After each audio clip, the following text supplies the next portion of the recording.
Good evening, and welcome to the August 26, 2025 meeting of the Gloucester City Council. This public meeting of the City Council is recorded on Zoom with a link that is posted on the agenda. If you are calling in on a phone, you can press *9 to request to speak. If you are watching on a computer or device, there is a raised hand button that you can tap or press to request to speak. Please use either of these options during oral communications and public hearings to be recognized to speak.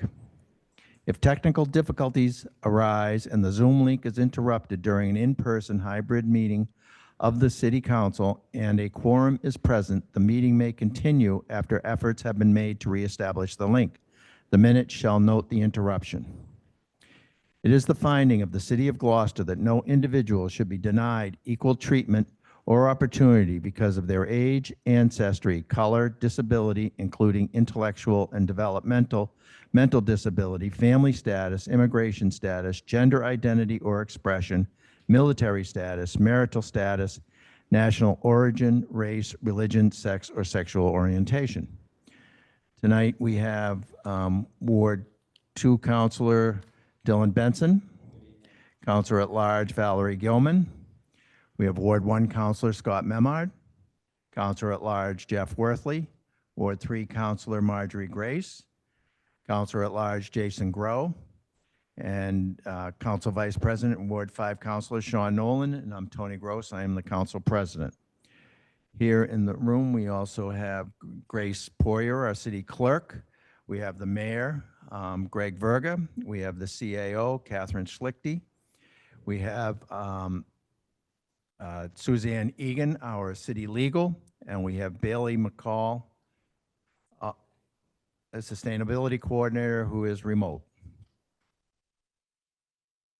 All right, and we shall now do the flag salute. Frank is supposed to be the one up, so I guess I'll start it. I pledge allegiance to the flag.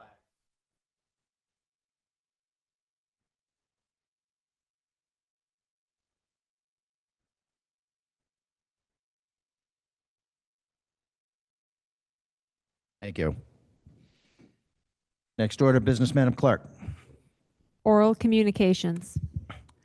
The public shall have the opportunity every regularly scheduled meeting to be heard under oral communications on matters not appearing on the agenda. Oral communication shall allow any resident and/or property owner and/or business owner who has a request or complaint of any nature relative to city business to appear before the council. Make their statement without debate, and the City Council will refer matters to the office of the mayor. Person speaking under oral communication shall be limited to 3 minutes each. Is there anyone in the room who would like to speak under oral communications? Seeing none, do we have it? And we don't have anyone with their hands up online. Next order of business, Madam Clerk. Confirmation of new appointments. Councilor Nolan. First up, we have Interim Chief Administration Officer Catherine Schlichty fulfilling an unexpired term.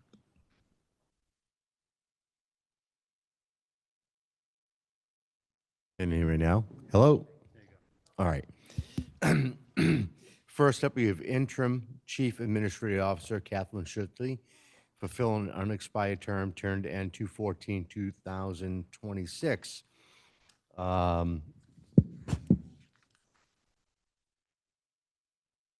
On a motion by Councilor Grace, seconded by Councilor Mazzota, the Ordinance Administration Committee voted by roll call, 3 in favor, 0 opposed, to recommend the City Council appoint Catherine Schlichty as Interim Chief Administrative Officer, term to end 2/14/2026, and I so move.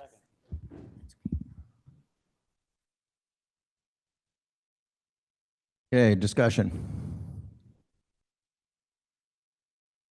Councilor Worthley.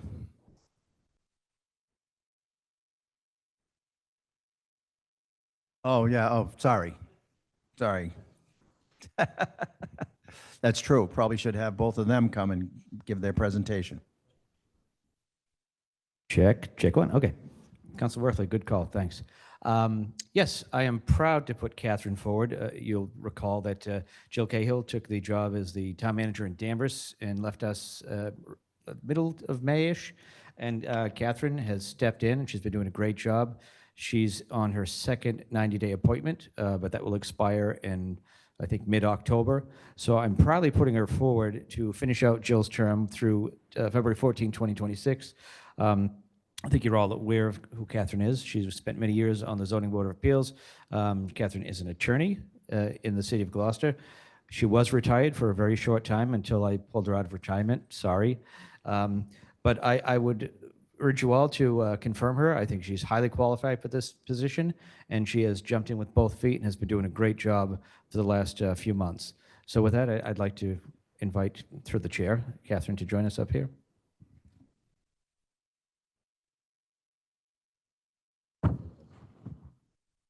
Thank you. As the mayor said, I've had just retired in December of 2024. Didn't last very long. The mayor called and asked if I would finish Jill's unexpired term, which I enthusiastically accepted that offer. I've practiced prior to this as an attorney for 29 years, my firm with my sister Patricia and my father in the early days. And I've served on many boards and commissions. I've been on the zoning board. I've been on the community preservation committee. I've been on the zoning board twice. I've served on boards and commissions in the city. I've been on the Chamber of Commerce. I was president of the board of directors of the Chamber of Commerce. I've been on Art Haven board of directors. I've been on, God, back in the day, back in the Gloucester Stage Company board of directors. So I've been involved in the city for a long time. And while there is a little bit of a learning curve to this job, I fortunately have some very good guides and the managers that are currently in place. Jill Cahill gave me great advice on the way out the door. She said, "You have a good group of managers, just let them do their job." So that's what I try to do. Thank you. Questions? Councilor Worthley. Just on. Here we go. I don't have questions. I just want to give a glowing support for your candidacy for this. I think I've known you for 30 years. Your father and my grandfather were very close.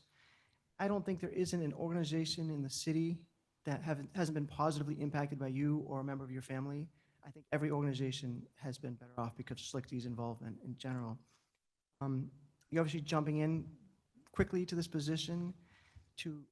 I don't really talk to many city employees because we're not allowed to, but the ones I do hear from, the department heads, you've been a breath of fresh air, and you've been incredible to work with. So you've got such great experience. We worked together on the zoning ordinance review task force, remember, every Wednesday morning for about 2 years. Know your stuff, and I'm grateful that you're here and wish you the best. Councilor Grow. Hi, Catherine. Are you enjoying your job? I am very much enjoying it, actually. Good, because we're lucky to have Prizes you. every day. Yes, indeed, making friends. But we're lucky to have you, and I fully support your nomination, and I'm glad that you're here because I feel very comfortable having you in that office and knowing you're getting stuff done. Thank you. Councilor Nolan. I know you just retired and you're about ready to have fun. It's nice to have you here. I think that Greg needed someone to come in to fulfill Jill, who was wonderful. You've done a wonderful job working in the city. You've been responsive. You've taken 100% responsibility for questions asked and finding answers, and your turnaround time is fast. And I thank you for your time that you're giving us. And I know it's that your time that has given us that's going to make the difference to follow out this term. And you've made a difference in the city through all the years and through all the committees. But thank you for this, especially. Thank you. Councilor Grace. Thank you. I just want to say thank you. I'm grateful that you stepped into this. You kind of went into it. Here you go. And you're doing a fabulous job. And just thank you also for your years of service to this community. You raised the bar for all of us. Thank you. Thank you. Council Gilman. So I've actually known you since our Briar Neck days when we would summer, or I would Times. summer, and you were living down the street. So your family is awesome, and you just do a nice job in everything you've done. I've been impressed with the work that you've done as an attorney with your 13 years on the ZBA, being a member of the CPC, being a school committee member for 6 years is awesome. And it was a pleasure to work with you through the budget process this year because you really rolled up your sleeves to get acclimated with it quickly. You were walking to have lunch with us, and just it was just a great connection. So thank you, and I will be supporting your appointment. Thank you. Council Benson. Thank you. And Catherine, thank you for stepping up in this role. And I didn't realize until looking at this resume that you were on the school committee. I was probably in diapers then. I'm just kidding. I'm just kidding. I'm just kidding. You know I can No tease gray you, hair. right? You were my age at that. But anyway, I digress. That was more so. I also see that you have experience. I didn't know you were on the Chamber of Commerce until this resume. Thank you for sharing this. And I think that's something that what we've had so far being on, and I speak for everyone here, is that the approach that you've had and the collaboration and being able to speak to you almost weekly on different things that come up. But with that being said, is I hope that you will continue to lend that experience in the chamber and helping support downtown businesses as well, and supporting the mayor's goals and helping expand downtown businesses. But again, I thank you for stepping up and your leadership for many years in this community. It really has been fantastic, and I will speak as someone who's worked with you since day one now being in this role. I can't thank you enough for your support for my ward and for the administration's support for Ward 2. So thank you. Ward 2 is my word, too. Councilor Gross? Council Memard. Thank you.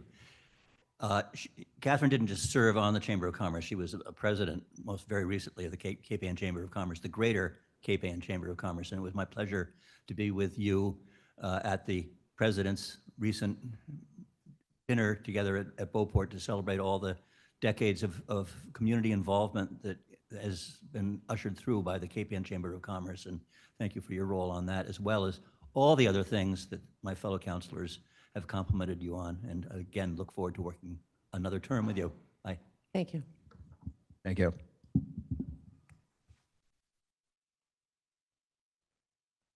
I'd just like to read what the charter says for the Chief Information Officer, Chief Administrative Officer.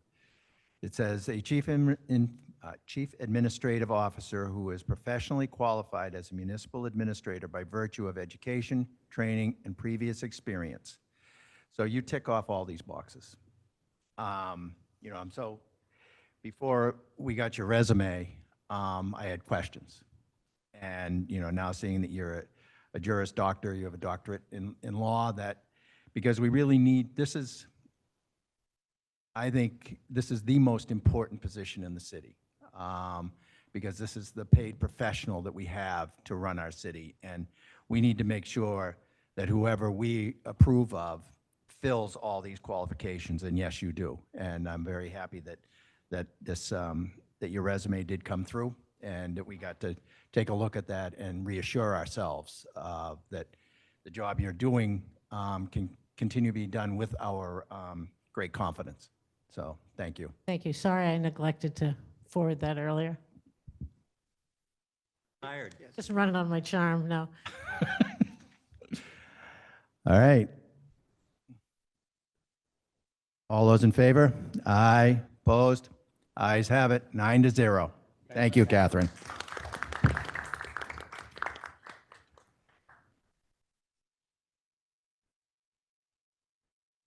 Next order of business, Madam Clerk. We're still on the confirmation of new appointments. Councilor Nolan. So on this, we have the City-Owned Cemeteries Advisory Commission with Melissa Hobbs. Melissa, are you with us tonight? Yes. If you just want to come up and tell the council a little bit about yourself, we heard a lot about it at O&A, and I'm really happy to have you. Thank you. I've been volunteering with the cemetery committee for quite some time. We've done some cleanup, restoration, stones, um, genealogy research, tours, and I'd just love to continue doing that. Excellent. Is there any questions from the council or any comments? Council Worthley. I'll be very brief. Thank you, Melissa, for your service. I think you've been volunteering in one way or another in the city for at least 25, 30 years. More than that. I was going to say a longer number, but then people might think I'm aging you, so I wouldn't want to do that. That's okay. I know your husband also has done a lot of work volunteering in the city, so I just want to thank you, and this is an official position. You've been doing work unofficially for a long, long time, so thank you very much. Councilor Gilman. I too am supporting you. I think that you and your husband are just passionate to do great things for the city. I know that he's quite a historian and gets into all the history of Lanesville and Lanes Cove, and I've learned a lot from him, and I'm grateful for you for stepping up for this important position. The cemeteries are sacred, and I know that you've been involved with a lot of the tours, and it's really important for all of us. So thank you so much for stepping up. Thank you.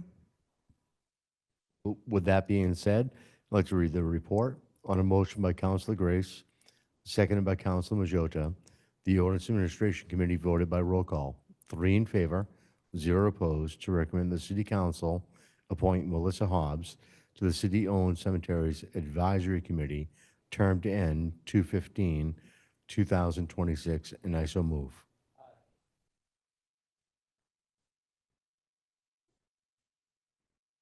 Motion made by Councilor Nolan, seconded by Councilor Majota, except for Councilor Gray said second. You said aye. Councilor Majota. Discussion. Seeing none, all those in favor? Aye. Opposed? Ayes have it, 9-0. Thank you very, very much. Thank you.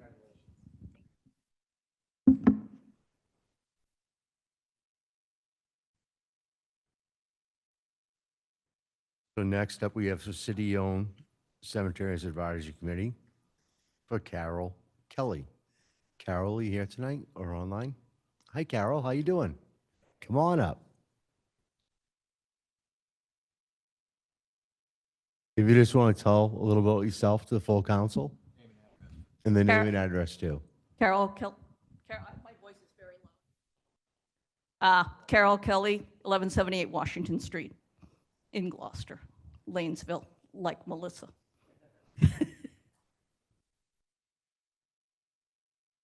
Want me to say something? Yes. I've been on the cemetery committee for a while now, I'd say 8 years or so. But when I first joined it, I was not in the city as often as I am now. And so I just wanted to step up a little bit and just continue with the same kinds of projects that we've been doing all along. Excellent. Is there any questions for Carol or comments?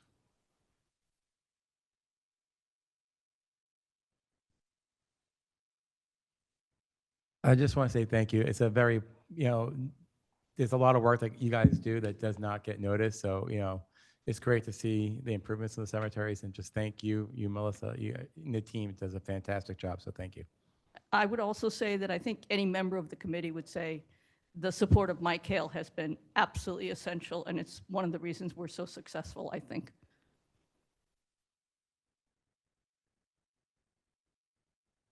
Councilor Benton.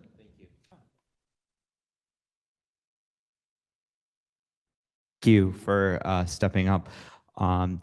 Just quickly, when I saw your comments about restoring, and also previous, talking about the restoration of cemeteries and seeing the importance of this, and this is an important part of our history that goes back to the beginning of Gloucester and America. Do you think some other things that we can do to restore more of these cemeteries beyond what we're doing now? What more can we do?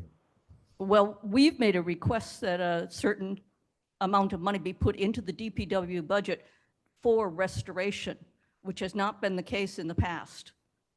So there has been money to do mowing, but no actual restoration. We've written a lot of grants, and we've tried to get as much done as we can, but it's something that will never stop. Restoration needs to continue year after year. And I think the idea of memorializing it in the city budget as a city responsibility is what's absolutely essential for the good condition they're in right now to continue and not fall back into what, quite frankly, was neglect.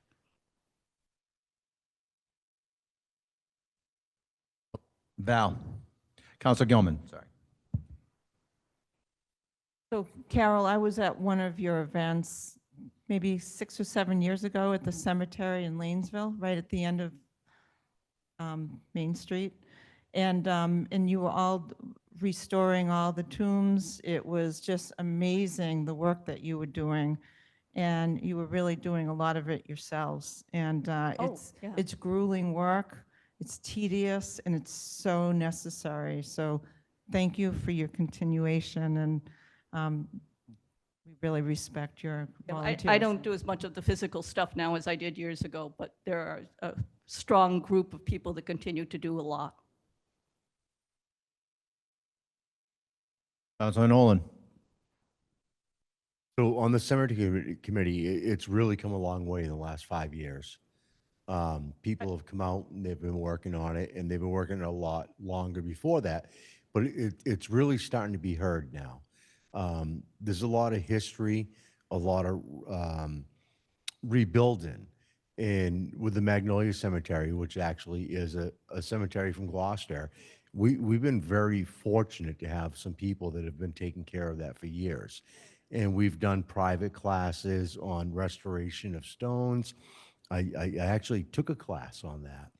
And it's unbelievable what you can do with a drill and some pods and put a stone back together and bring it back up.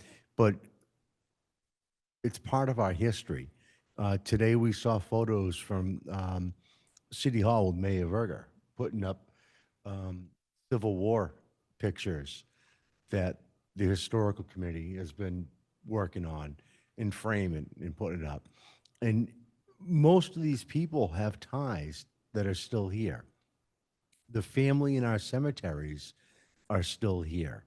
They may not know it and what's going on, but the amount of requests coming in from around the country to look into where their ancestors were, and the way that you guys have to work with filling out paperwork, finding things, and working with the clerk's office to let them know, it's an emotional thing for a lot of people to know that they're still being cared for. So I want to thank you a lot from the bottom of my heart. A lot goes into this. It's not just history, it's family, and Gloucester is family. Thank you. And in Magnolia, you probably noticed the entire front row, which was lying on the ground, is now upright again. That was just a project from this spring. Thank you. Credit. Okay, anyone else? All right. All those in favor? Aye. Oh, no, we got to read the motion.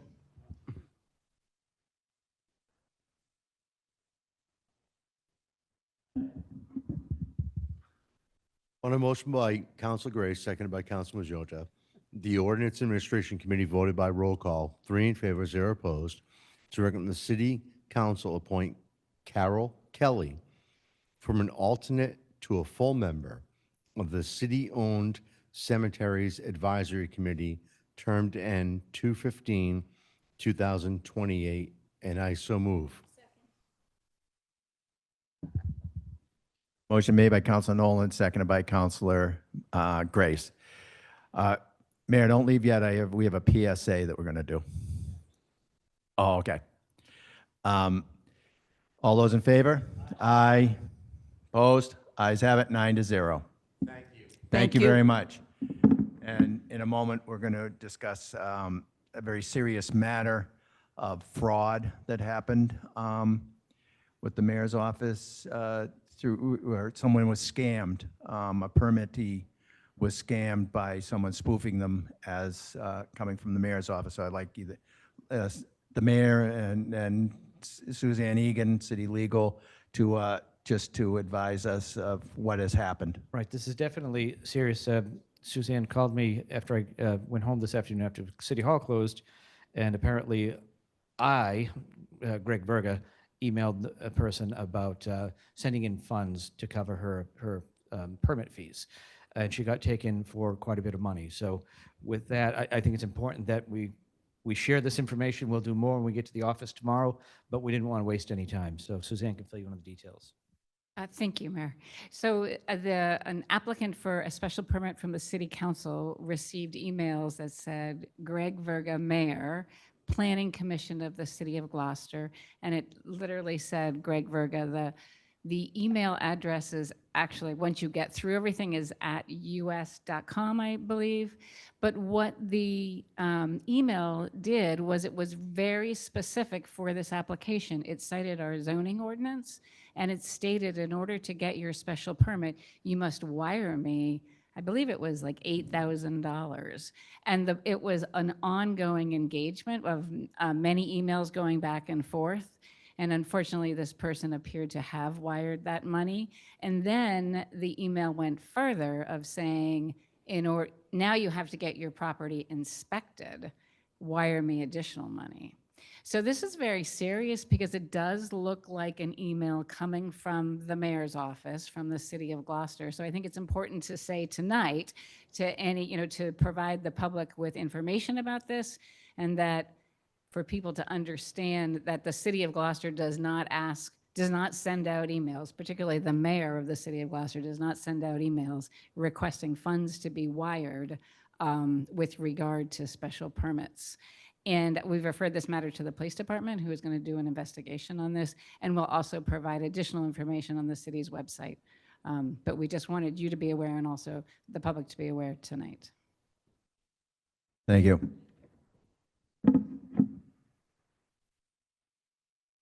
I'm actually going to stand up for this one right here. We're getting tired of people being baited and ripped off. And we're seeing families all around the world, and more importantly, right here in Gloucester, getting taken advantage of for thinking of something. Right now, Councilor Gross, myself, Memhard, and the mayor are working on a situation right now in town where we have a certain ATM, I won't get into it too much tonight, that is being used to take money. Our elderly are vulnerable, and they believe a lot of things because that's how they are, and they're trusted.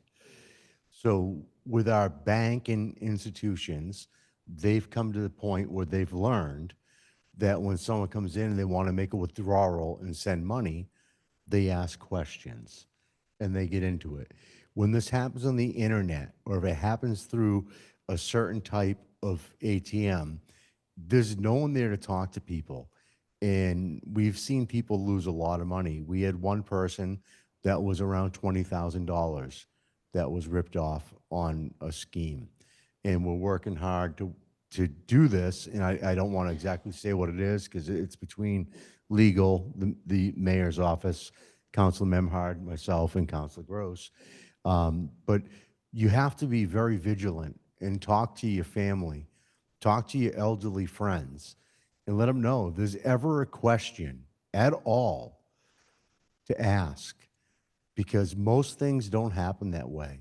The city doesn't ask you via email for money for a permit, or to say that you have to do this for this.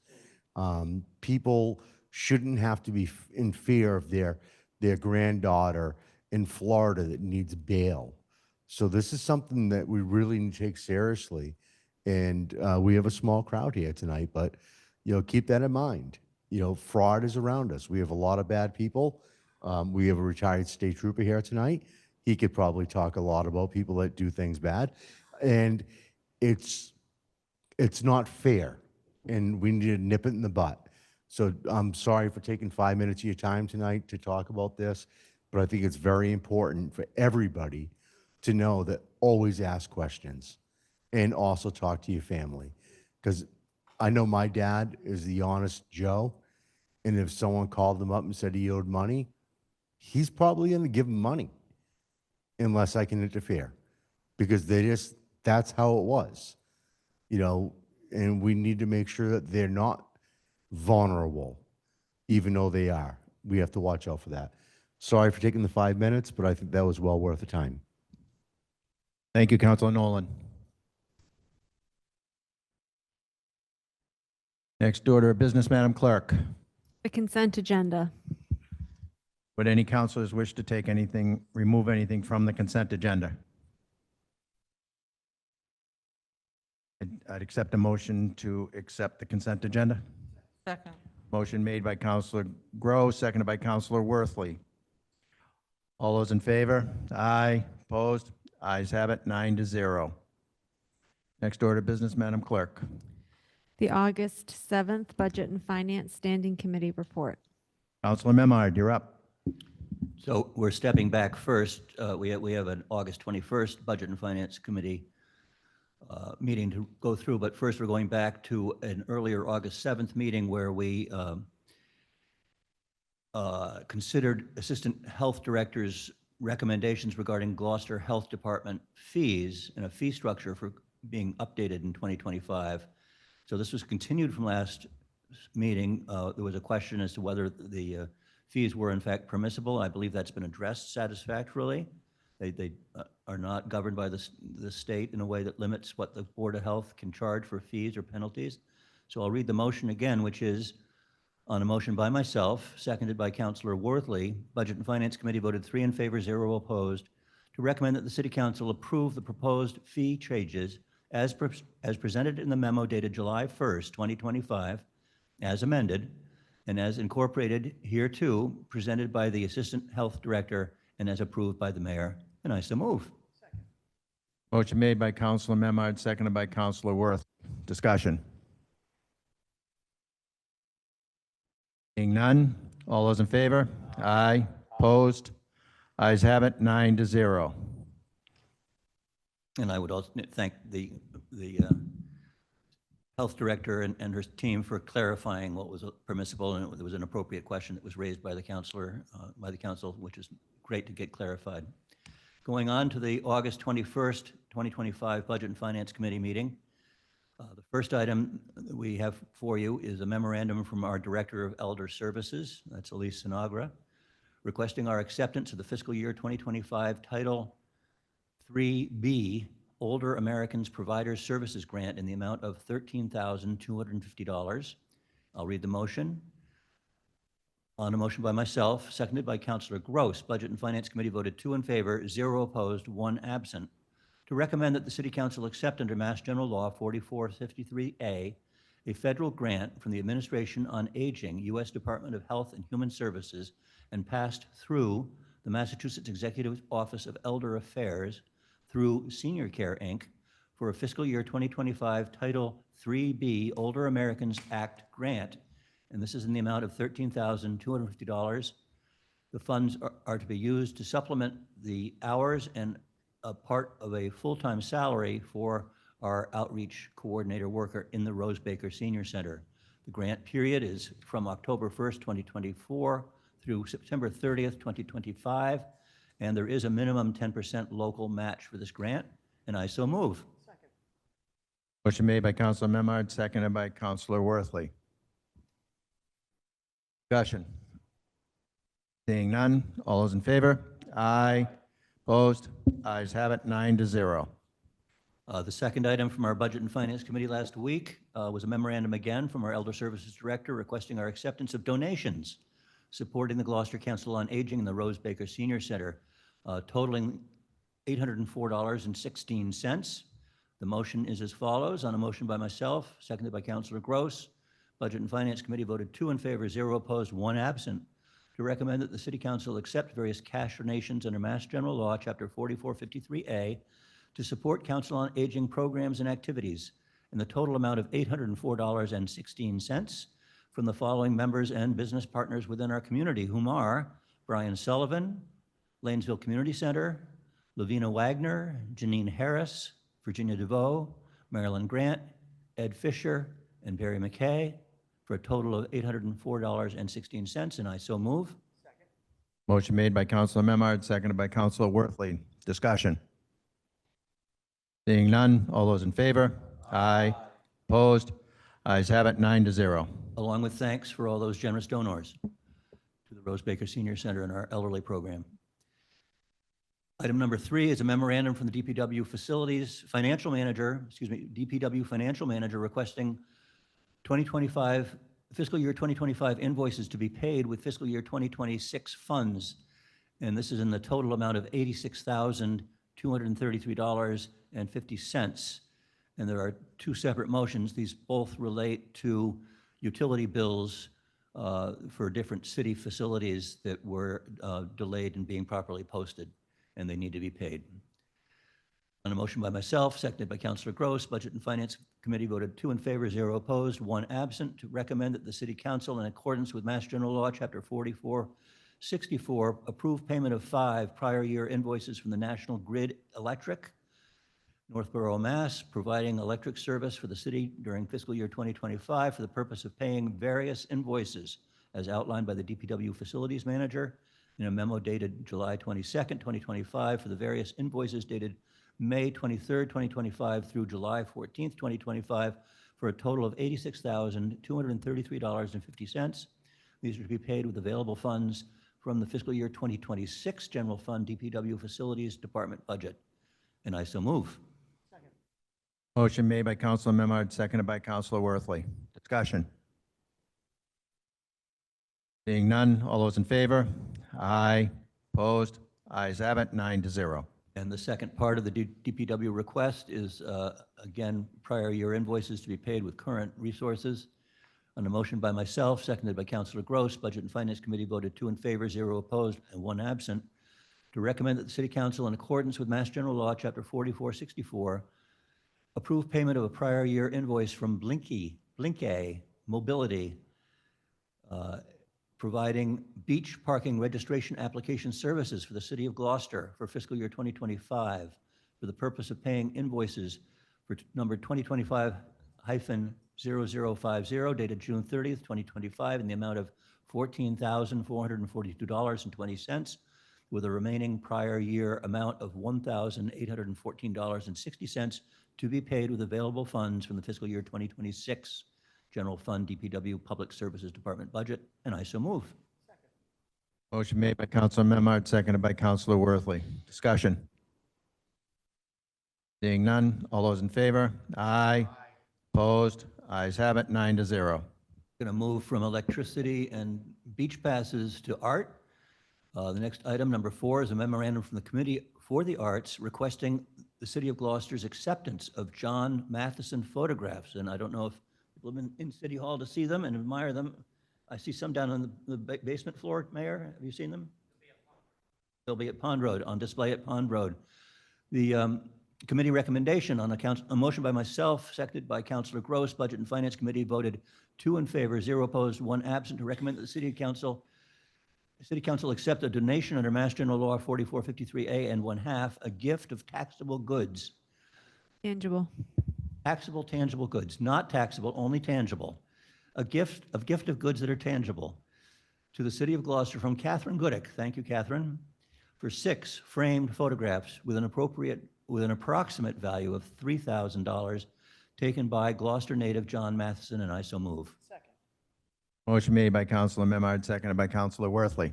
Discussion. Councilor Gilman. Thank you, Counselor.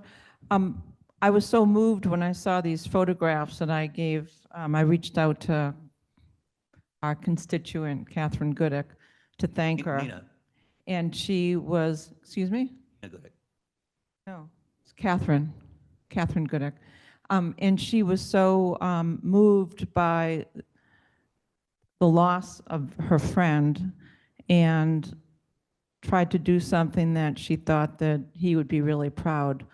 And I told her that I absolutely agreed that this was a very generous donation and that the photographs were lovely, and thanked her. So anyway, I just want to once again thank her for this because she did something really nice, and I think her good friend, John Matheson, would be very proud. So thank you.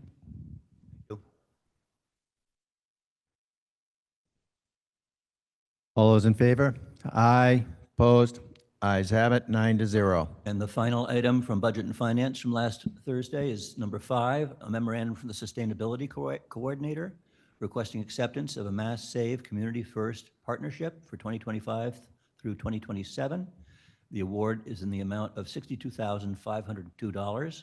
The committee recommendation on a motion by myself, seconded by Councilor Gross. Budget and Finance Committee voted 2 in favor, 0 opposed, 1 absent, to recommend that the City Council accept under Mass General Law 4453A a private grant from the National Grid USA Service Company, DBA National Grid, for the Mass Save Community First Partnership Grant in the amount of up to $62,502.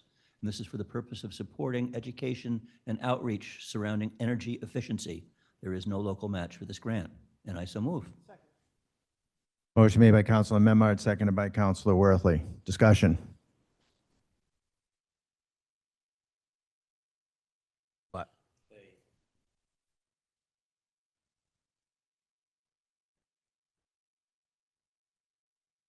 think we're ready to vote it. I think we're ready to vote it. Yeah. Yeah. She doesn't have her hand raised, so. Looming large. All those in favor? Aye. Opposed? Ayes have it, and thank you, Bailey, for being here in case there was any questions. Thank you, Bailey. And we are going to, if it's the pleasure of the council, if we could take a 5-minute recess. All those in favor? Aye. Next order of business, Madam Clerk. The August 4th Ordinances and Administration Standing Committee Report. Councilor Nolan. So we have a memorandum from the General Counsel regarding a private road home petition continued from 8/12/2025. If someone from the administration would like to come up and speak for a little bit.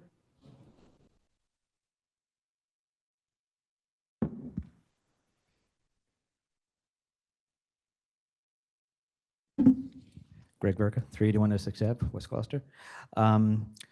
Councilors, I think none of us are unfamiliar with this situation. I wasn't paying attention. We're out on the home rule petition, right? Okay, just want to make sure. We put together a working group to study the private road situation in early 2022 when many of us first got into office. And their report came out in November of 22, had some suggestions which the previous council did incorporate into a couple of ordinances. But the one thing that was clear as a bell was that public money cannot be spent on private property, private roads. And I know the obvious, how would you word it? Bizarreness of that is that public money came from the taxes paid by many of those people on private roads. However, that is the law according to this section 6N of chapter 40 of the Mass General Laws. So we've made we've done some creative things. For instance, on Apple Street, we did pave in front of our property on a private road. We did send up some crushed asphalt to a road in East Gloucester and another one on actually Hawthorne Road to fill some potholes. But we still had our hands tied, and it was only a couple of months ago when someone said, hey, how about asking the legislature to give us a little break on this? And that is where the home rule petition comes from. So I'm going to have Suzanne sort of take it from here on that, and we're here to answer any questions. But as you know, the process, the council has to vote for this, and then it goes to the legislature, and there's a process for the legislature to approve the home rule petition. Good evening.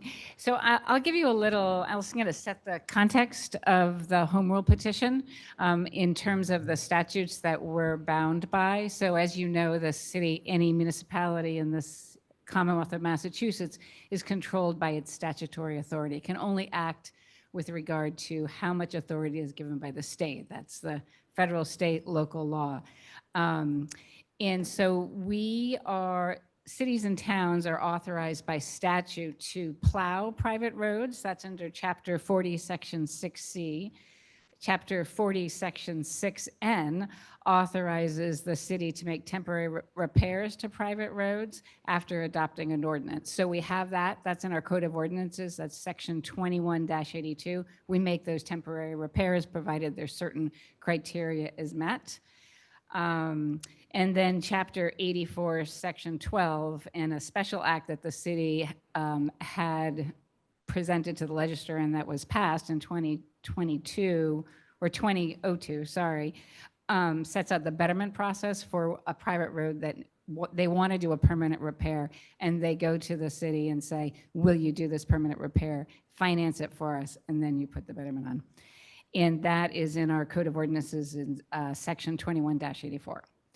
So we've been dealing with the private, as the mayor said, the private road working group was formed to deal with this issue, and we sort of went through all of those different statutory criteria.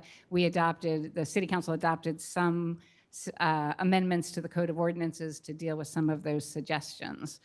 And then in looking at this, what this petition, home rule petition does is it says, will you give the city council, the city of Gloucester, an exception to Chapter 40, Section 6N, and authorize the city. So it's an enabling statute. It says we're allowing the city of Gloucester to use public funds to make permanent repairs for private roads, which is an exception to Chapter 46N. And then the home rule petition sets out some criteria that's consistent with our Code of Ordinances and how we deal with making temporary repairs and also the betterment process. And so that's what's before you tonight. The city council should be familiar with home rule petitions. We've done a number of them. It requires a vote of approval of the city council, majority vote.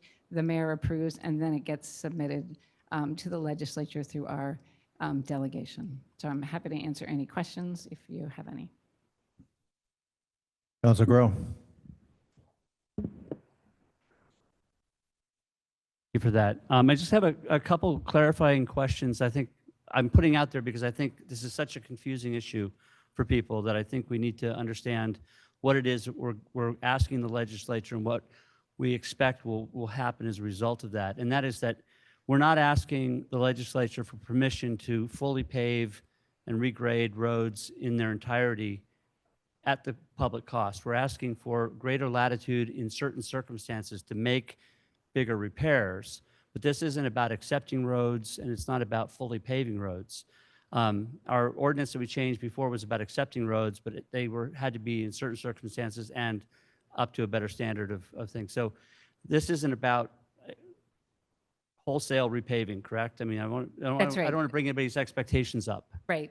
So I think the way to look at this is that it's authorizing the city to do something that right now it doesn't have any authority to do. And once we're authorized to do that, there's still criteria. The city still has authority and the discretion as to whether or not it's going to pave certain private roads, or if it will adopt an ordinance that sets out the criteria. So this isn't, you're correct, Councilor Grow, it's not a wholesale, we're going to all of a sudden start paving all private roads. But it just authorizes, it enables the city to make those type of decisions. And like anything else, if I could just carry on, it's subject to funding and authorization from the DPW and the administration, I'm assuming. Absolutely, And right. Subject to appropriation. Just out of curiosity, I know you can't hedge your bets here, but how likely is something like this going to be to pass through the legislature, given that it's a situation that affects 351 communities? Then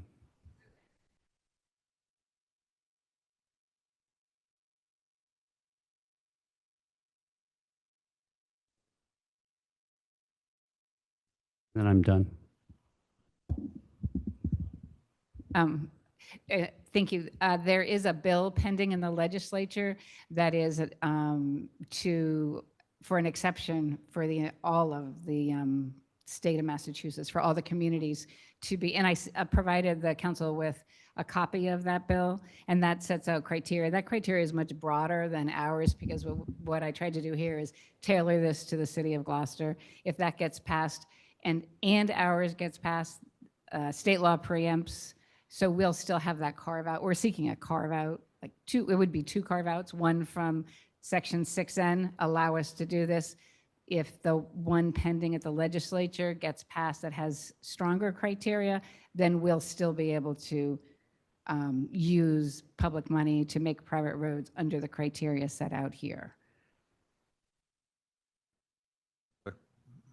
Councilor Memard. Just following up on Councilor Grove's questions and comments, it's really important to affirm that this proposed change in our ordinances in no way authorizes or funds additional money for this work. It doesn't solve that problem, but it does address the issue of the legality of the city doing some such work on roads that the mayor's task force established very clearly qualified in the scheme of things as being a priority and importance.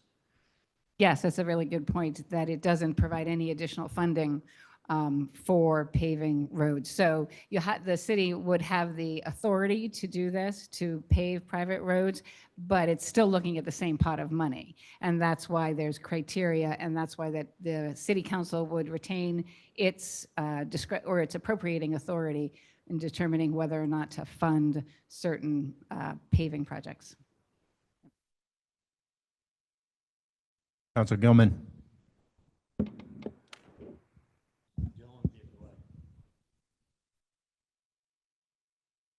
Thank you, Suzanne. So I've got a couple of questions. First of all, in the issue, for example, Apple Street, where almost half of the road was owned by the city, the park, the playing field, the playground. So do you see an opportunity to add this to this list here as just one other opportunity where there might want to be a little bit more leeway to look at that? Because if you're putting the number of 10 houses because you want to be fair to make sure enough taxpayers benefit from something, but yet a particular road is used by almost, residents from the whole community getting to a landing, a state landing, to bring their trailers down and also to go to the playground, the fields, and they're the ones that are making the lion's share of the damage to the roads. Is there a possibility that we could add that to this list? Do you feel that there's any benefit of doing that? Because that was an issue that really pained us, and I was really proud that Mayor Verga went forward and initiated that, because that just seemed to me like it was just something that just wasn't fair to the residents, the abutters on that street. So I'm just asking if that would be an opportunity where we might want to add that to this. Before you answer that, can I ask a question? Just follow up on yours. Apple Street would be included in this now that we have modified it, correct? So I think Apple Street, so the question is, there's a couple of layers to the question, right? Because when you talk about Apple Street, the city owns property, abuts. So Apple Street's a private way. City owns property abutting Apple Street. That means the city owns up to the halfway point of that road. So it has, an owner of a private way has the ability to make repairs to it and has that obligation to make repairs to the private way. So as the city owning that, we can do that now. That's why we were able to pave a portion of that. If you're talking about being able to take the entire portion of a private way that city owns land on that has less than the 10 residential, I think that's what you're asking me. It has less than 10 residential properties, but it is a private way that the city owns land on, then I think that's a decision for the council to make. The reason there's 10 residential, that requirement there is the state law that's pending before the legislature actually requires, I think it's 100, yes, 100 resident, and that isn't very appropriate to Gloucester, so it was scaled down a good deal, but I think it's still an issue as to whether or not you want to expend those public funds, and that's more of a policy issue than a legal issue. I may, I think, clarify this. So it would allow us, so there's no list at this point, but this is the criteria that we're seeking. But regardless, Apple Street wouldn't be paved wall to wall, curb to curb, from where we ended to the end. But this would allow us to do more repairs. I believe I spoke to a resident recently who has patched a lot of the holes. And as far as the funding, yes, there is no additional funding, but the way I see this is the roads that fall under fall within this criteria, the private roads, we have just one list of roads that need repair. So whether it's a public road that people are going over all the time, or it's a private road that people are going over the time, I think that's how I, as mayor, would prioritize the roads. Obviously, if it's a dead-end street with 2 houses on it, not going to be eligible. But I think it sort of makes it, with the small d, more democratic that way. But it's still not curb to curb, no matter how you slice it. And one more question, Council President. Go ahead. Thank you. So when at one of our MMA conferences, either 2 or 3 years ago, Mike Hale was one of the guest speakers, and this particular session was mobbed. It was crowded. It was the end of the day, but I think you were there. Tony, I think you were there. But there were probably 80 or 90 people there, and all 351 cities and towns in Massachusetts were having the same issues that we were. And Mike was so knowledgeable, and I was really proud of him. But I guess my question is, Gloucester is unique, even more so than some of these other municipalities, because I think we have 40 miles of private roads, right? Which is huge. And then we only get about 680,000 a year for Chapter 90, which is minuscule based on how much it costs to even pave one public road, right? So I'm wondering if we need a little bit more oomph in, like, a cover sheet going to support this that kind of allows Mike to kind of give help with kind of a cover sheet that describes some of the challenges that Gloucester faces because of these things that I just said, as opposed to just being another one of the 351 cities and towns, because I think our issues are even tougher because of our aged infrastructure. The fact that we did the sewers like 23 years ago and roads only have a 20-year life expectancy. We don't have enough money to pave them until every 40 years. I mean, there's so many issues where we just don't have enough money for. And it would be great if maybe we could do, just have Mike kind of create a little cover to this to explain that, kind of differentiate us from the other 351 towns. So one of the process for the legislature to review this will be the ability to make comments and to provide testimony. So I'm sure that can be part of the process of doing that when it considers that issue. Thank you. Apple Street has 16 houses on it. Apple Street has 16 houses. It wouldn't be, Apple Street's covered under this, so. This would be Carving it out, I just didn't want anyone to think that that one was not, that's all.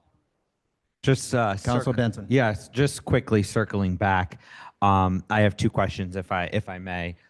Specifically looking, I just pulled up the law that's pending before the legislature, and it says you mentioned conditions include the private road must serve at least 100 residential. From just so I understand, and just because there's been a lot of discussion, I want to just, so this would, if this is, say that legislation is passed and this is also passed by the state, this would give us that cushion you're saying, because like what the council president just said was 16 houses on this street. Is that what, so just so I. Yes. Yeah. Yes. Okay. So special legislation would be, it's a carve out, right, Yep. for a particular town. Yep. So if it passes, that general law passes, then we would still be seeking that exception. Yep, that makes total sense. And then if I may, just the second question here is looking at the home rule here.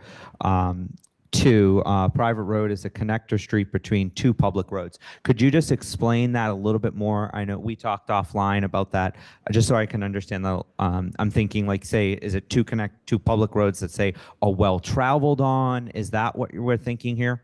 So actually, there was a slight amendment to that by deleting the word road. I think that we did send that. I sent that to Grace. I believe that the city councilors have that.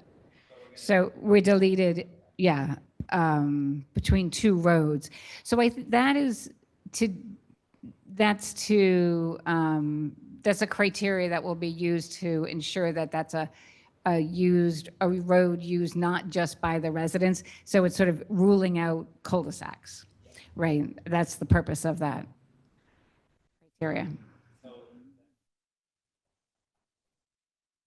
Have trouble here now thinking we're deleting public. What is, and maybe when we go into the discussion, because I want to understand why we're deleting public, because I do think like, yeah, I want to make sure that we're not paving cul-de-sacs, pairing roads that are just like, as the mayor said, like two streets. So I appreciate the mayor also addressing that. And again, I mean, I don't have as much stake in this because Ward 2 just has very few, if maybe a couple. I've learned actually a couple were actually private roads. But anyway, thank you. Yeah. Anyone else before Councilor Grow? Oh, Councilor Grow wants to answer your question, I guess. I can give you an example, and that would be the Brightside Ave, or Brightside Road goes from Brightside Ave, sorry, Aves, ways, roads, boulevards, all the ways, goes between Beach and Bass Avenue. Beach is a private road, so if we had two public roads in there, that would not be eligible under the way that it was written. So this just eliminates that, so that it is an obviously big thoroughfare for East Gloucester, and that's why that's being redundant. Councilor Worthley. Thank you, Suzanne, and thank you, Greg, Mr. Mayor Virgo, sorry for bringing this to us. I have 4 or 5 questions, depending on the answers. And I know Councilor Gross said not to indicate how we're going to lean on this but I'm not against the idea. I just want to be clear, but I have some clarifying questions I'd like to ask. The first one is, you said it's been a while, but I'm sorry, you said, Ms. Egan, that we've done a few home rule petitions, but my understanding, the 4 years I've been on the council, we haven't done a home rule petition in the last 4 years. Has there been one? Yes, we recently did one for election. We did one so it was to make sure that we had we were able to have our polling places outside of the adjacent ward. And that was done when Joanne Sinos was city clerk. And then we did another one recently, the fisheries, I'm sorry. I knew you were saying something in my ear. So the other one that we did recently was we submitted a home rule petition for the Fisheries Commission. So we changed that's a semi-public agency, not controlled by ordinance. So we did that to change the membership and the makeup of that. So that's 2 recent home rule petitions. I believe there's a few other ones. As I said, we had one already in 2002 with regard to the betterment process for private roads. Oh, okay. I had a couple of questions in a row, but feel free to. Hello. We've done multiple home rule petitions in the past 2 years for just speed limits. Those are still home rule petitions. So we've asked the state for multiple over the past time. So it may not be an outstanding, ask, but when we have to go for speed reductions, we still have some that I believe we're waiting on, and we have ones that we have made. So you can't say we haven't done it in 4 years. We've had home rule petitions. Thank you. I just wondered what our experience is in terms of time frame. Last time I did a home rule petition that I initiated, it was 2.5 years before it got on the legislative calendar, the state, and then it's decided by the Senate and the House, and it goes to committee, and then it goes to the governor's desk. Then after that, there's another 90-day waiting period. What's the expectation for a turnaround time on this home rule petition? That's a good question. I believe the polling location was, I want to say it was 9 months to a year. It wasn't very long at all, or maybe less than 9 months. So it was a pretty quick turnaround. I mean, this might be a little different because you've got many cities and towns and their representatives that will have to weigh in on what impact this will have on them. I think it's been made clear this does not add any, we don't ask for any additional funding, and this does not guarantee any additional funding. How would we go about making the decision of the 573 private roads that we have? How would we make a decision on which one would potentially get funded first? That would be a policy decision for the city to determine. That's not necessarily a legal question. The home rule petition sets out certain criteria, but the mayor. I just addressed that about 10 minutes ago, saying that the ones that meet the criteria, me as mayor would be looking at all the city's public roads, and now the new batch of private roads that would be eligible, and then decide which ones are not like we're going to do a public, now we're going to do a private. It's like we're going to have a list of what needs it the most. As far as paving curb to curb, that's still, even with this, just reserved for public roads. But the major repairs, this, as you know, all we can do now is fill potholes, temporary repairs. This allows us to go in there and, do a 6-foot wide cut right across the road and patch it and do it the right way with better seams. But that's how I would do it, is based on where the need is. So there's no magical pot of money that comes with an affirmative vote from the legislature. That's to be very clear. So I just want to be clear, you have not yet established that list of which private roads would get attention first. The next question is, how does this differ from our ordinance, section 2182, that we just adopted about a year ago on temporary repair? I believe Councilor Grow wisely said this does not mean major excavation or regrading or anything like that. The ordinance says temporary repair shall include the filling of potholes in the subsurface of private ways and repairs to the surface materials, but shall not include significant excavation, regrading, drainage work, or the resurfacing thereof. And it continues for such temporary repair shall not be considered as maintenance of the private way, nor shall the way be considered public after that. Temporary repair to private roads that are connector streets between two public roads or roads leading to a public area or place of interest may be prioritized for temporary repairs. So we have an ordinance in the books. Are we suggesting that the ordinance came prematurely and isn't valid, or is this complemented in some way because we have it already? No, we're not suggesting that at all. So as I said before, Chapter 40, Section 6N authorizes the city to make temporary repairs on private roads.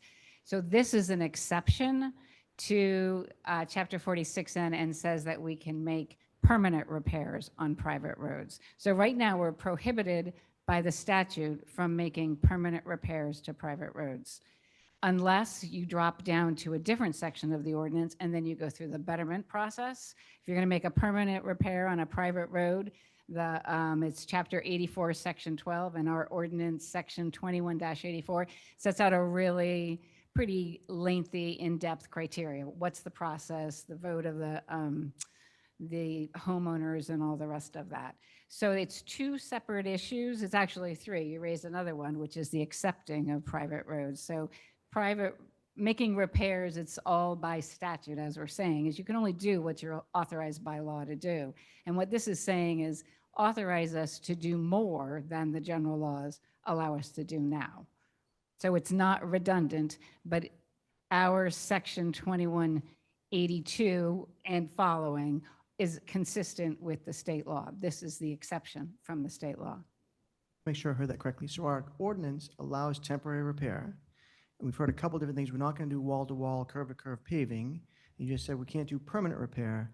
So what is the difference between the temporary repair ordinance we have and, like you said, 10-foot cut or something like that? You remember the trip we took to the DPW the other day? We were all playing with the lever on the truck, the hot box truck. Yeah.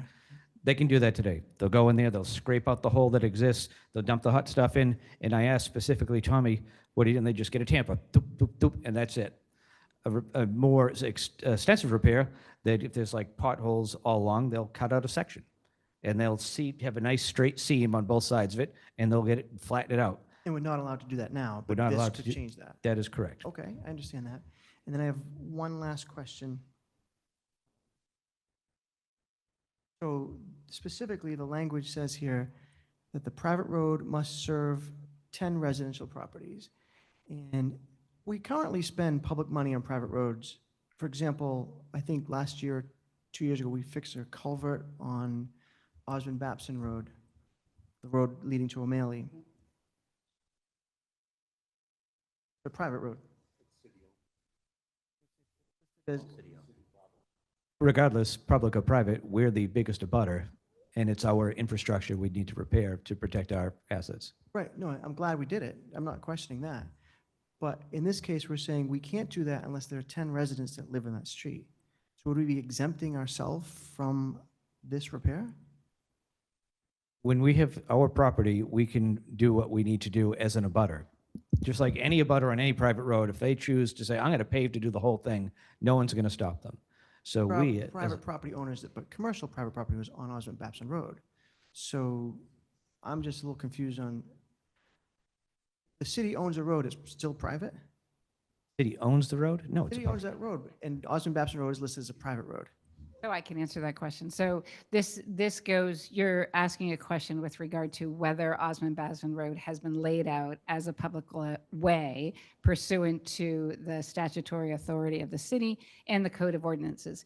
It hasn't been laid out as a public way, but that doesn't necessarily mean that the city doesn't have an ownership interest in that property, such as similar to the property on the road on Stage 4, in Stage 4 Park, Huff Road, right? So that intersects or bisects our park. We have an ownership interest, and the city of Gloucester has an ownership interest in that. We can make repairs to that road, even though that's not laid out as a public way. Laying out a street as a public way, we've discussed this before, we have an ordinance in place on how that's done. It's a statutory process that has to be undertaken, and that's the distinction. Okay, thank you. Councilor Grow. I actually talked to Mike Hale about this because somebody asked me about the status of Osmond Babson Road. And he explained that it's really to be thought of as an access road, that it really belongs to the school and access to the school. It's a driveway. So that's why it's not listed as it's not a proper street, not a proper road, but it is an access point. And it's entirely on city property. There are private businesses on Osmond Babson Road that have an address there, so it's not. All those businesses, the first beginning of Osmond Babson Road have an address on that street.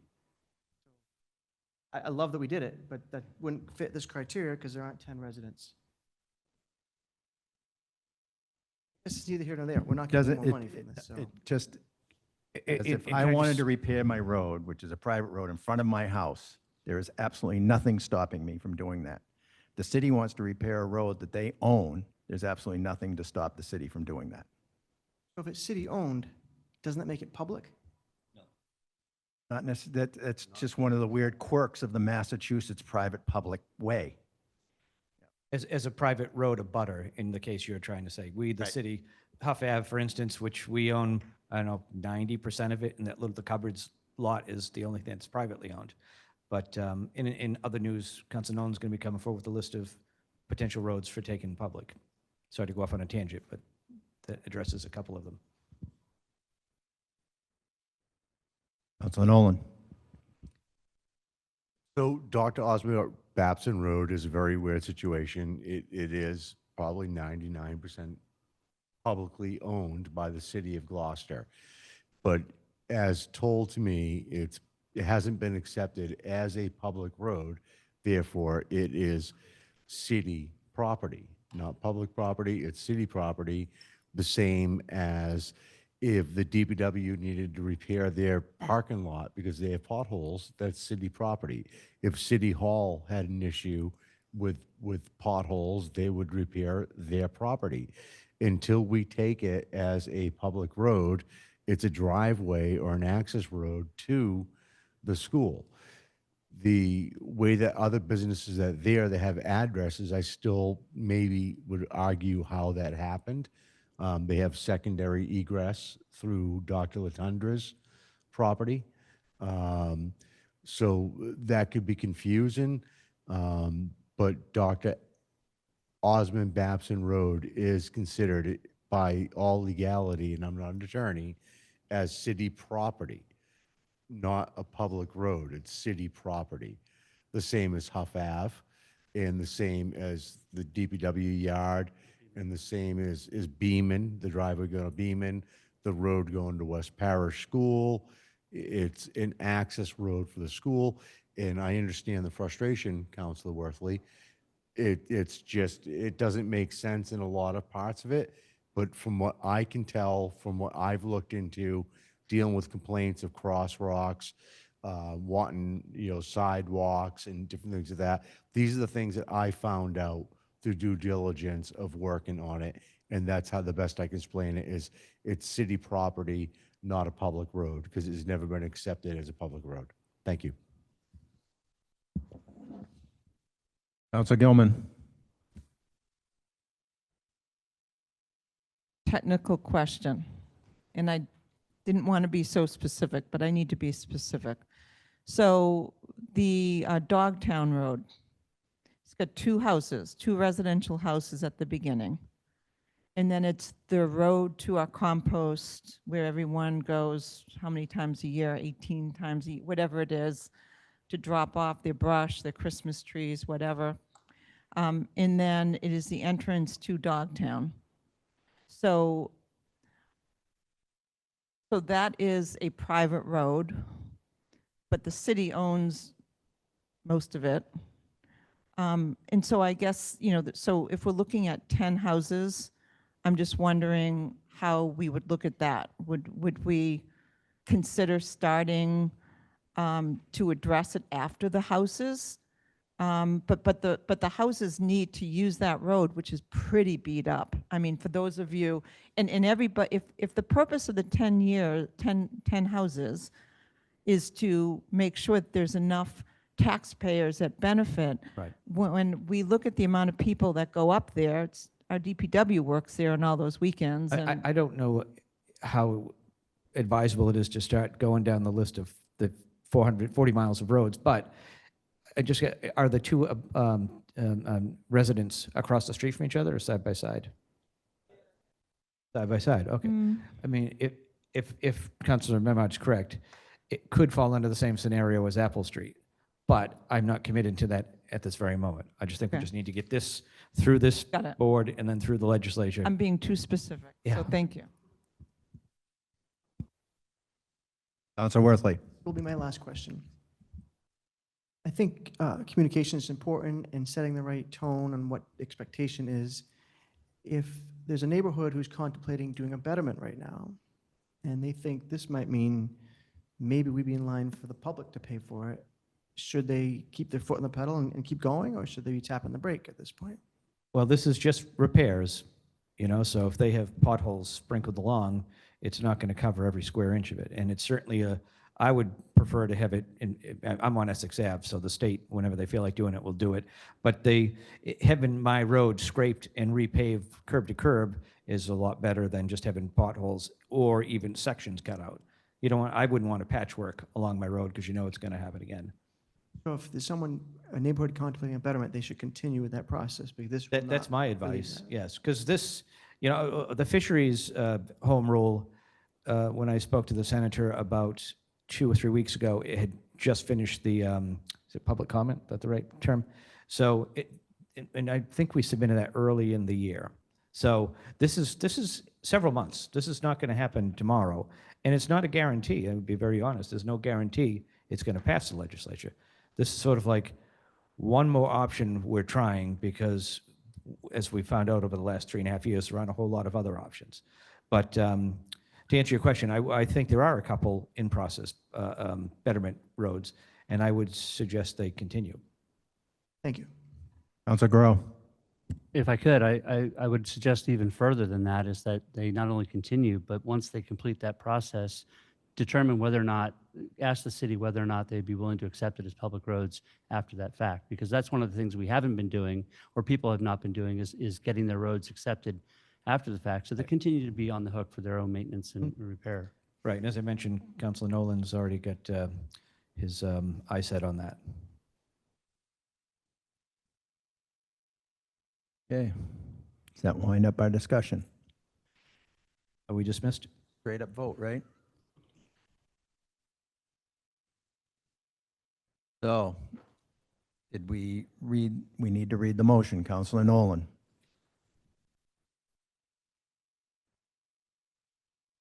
On a motion by Council Gray, seconded by Council Majota, the Ordinance Administration Committee voted 3 in favor, 0 opposed, to recommend the City Council request that the state legislators file a home rule petition, and based on said petition, the General Court approve and enact a special act substantially as follows.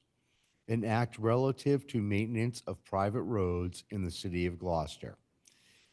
Be it enacted by the Senate and House of Representatives and General Court assembled and by the authority of the same as follows. Section 1, notwithstanding Section 6N of Chapter 40 of the general laws of any of the general or special law to the contrary, the City of Gloucester may appropriate and expend public funds for the maintenance, repair, and improvement of private roads when the following conditions are met. The private road serves as a minimum of 10 residential properties that contribute property tax revenue to the City of Gloucester. The private road, 2, the private road is a connector street between 2 public roads. 3, the private road leads to a place of interest open to the public, such as a community or recreational venue, facility, or a multi-use commercial or recreational location. 4, the private road is not maintained by a developer or private entity under an agreement or covenant requiring such maintenance. The private road is primarily used as a through street by non-abutting owners.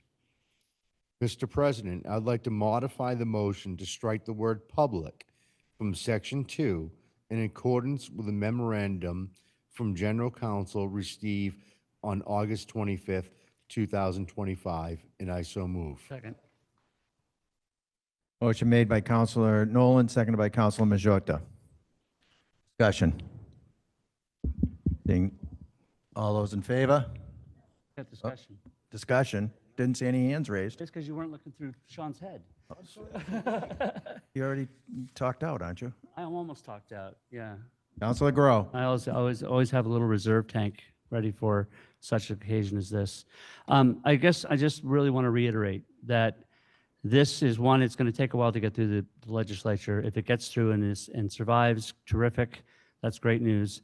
But I really want people to understand that this is not going to be a wholesale paving bonanza at the end of this. That this is really just expands our ability to more properly repair roads that we would otherwise would just do temporary maintenance on, and to be very, very mindful that they still remain largely responsible for the maintenance of their own roads as it is. So if the city's not fixing it and it's bad enough, they're still responsible for making sure that those repairs are made and the road is safe to travel. But I think it gives the city a lot more latitude to make those decisions and to do better and more permanent repairs. And I think that's a great thing for the city in general. And I think it'll lead to people being a lot happier about the equity involved in trying to cover the cost of maintenance and repairs. Aren't we voting on the amendment to delete the word public first? No, there is no amendment. Yeah. Modified the motion. Counselor Grace.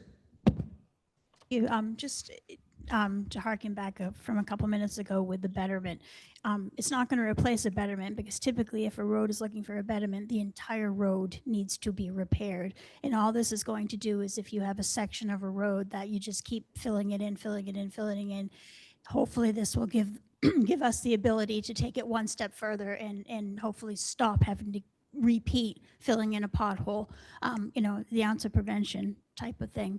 And then, us as a whole here, our main concern is our constituents. And this can help a lot of constituents if it manages to get through at the state level, and anything that we can do to help people on private roads, because, from personal experience and living on a private road, and though I understand the laws and I accept the laws, it is very frustrating that my road cannot be fixed.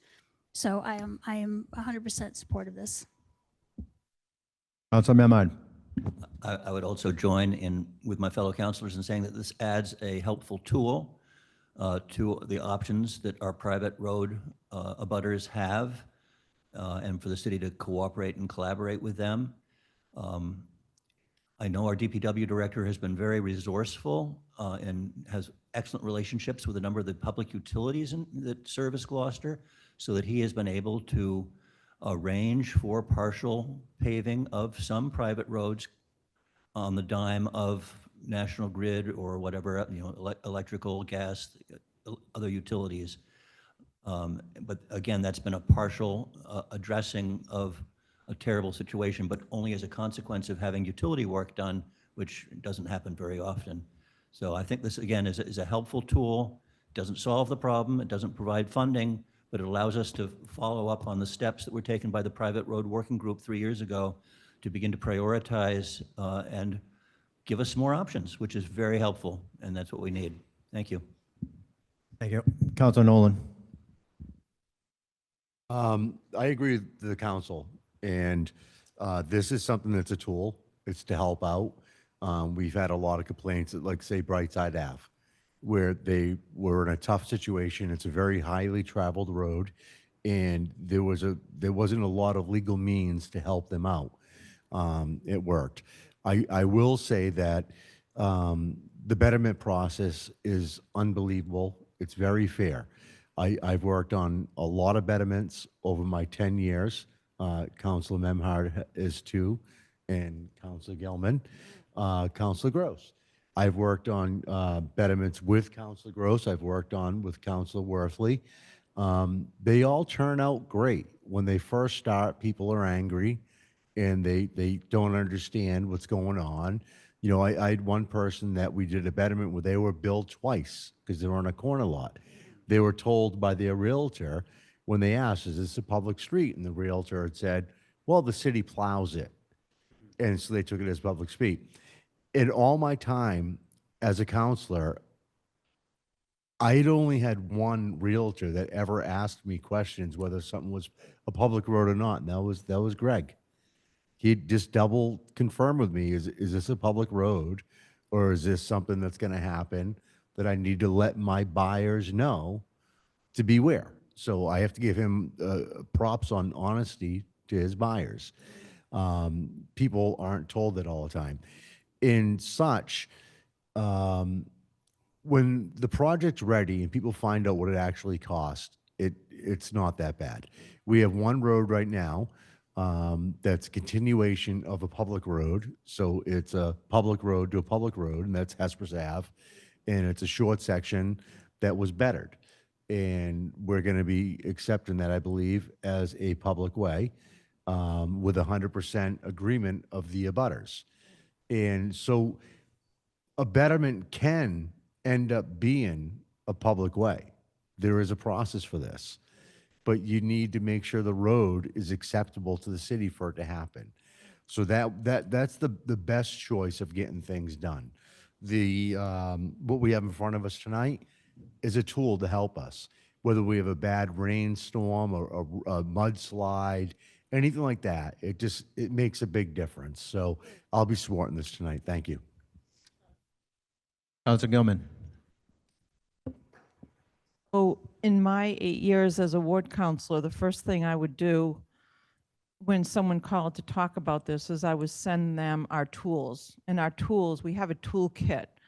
We have a nice website on Public Works, which lays out all the ordinances in one place.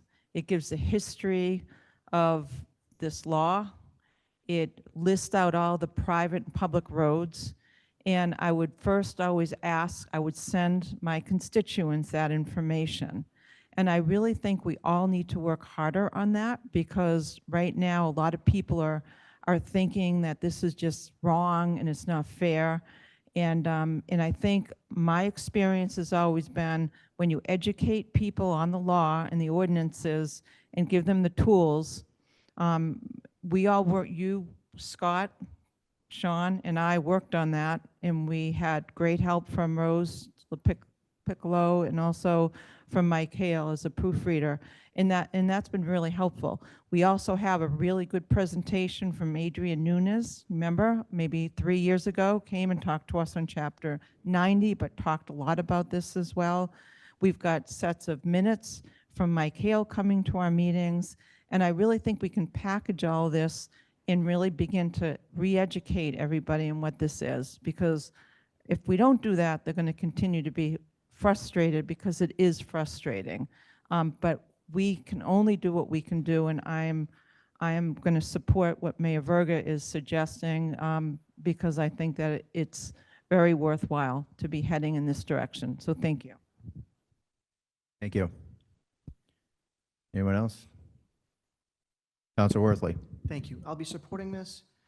I don't have any expectation this will fly through the State House. I think when you get 351 other cities and towns dealing with some of the same issues, it may get a little complicated there. But it does give another tool, and if it does pass, we know it doesn't give us any more money, but gives us options. So I'll be supporting it and hoping that this. Thank you. Anyone else? Okay. All those in favor? Aye. Aye. Opposed? Ayes have it, 9-0. Thank you. Next order of business, Madam Clerk. The August 18th Ordinances and Administration Standing Committee report. To a memorandum from the mayor regarding the appointment of election of officers for September 16th, 2025, preliminary election, and the November 4th, 2025 city election. Mayor Verga, the floor is yours. If you'd like to speak.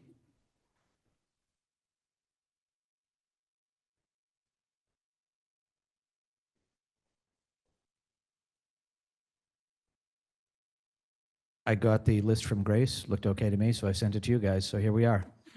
And I hope you vote for it. And I so move. All right, so we have a committee recommendation on a motion by Councilor Gray, seconded by Councilor Majota.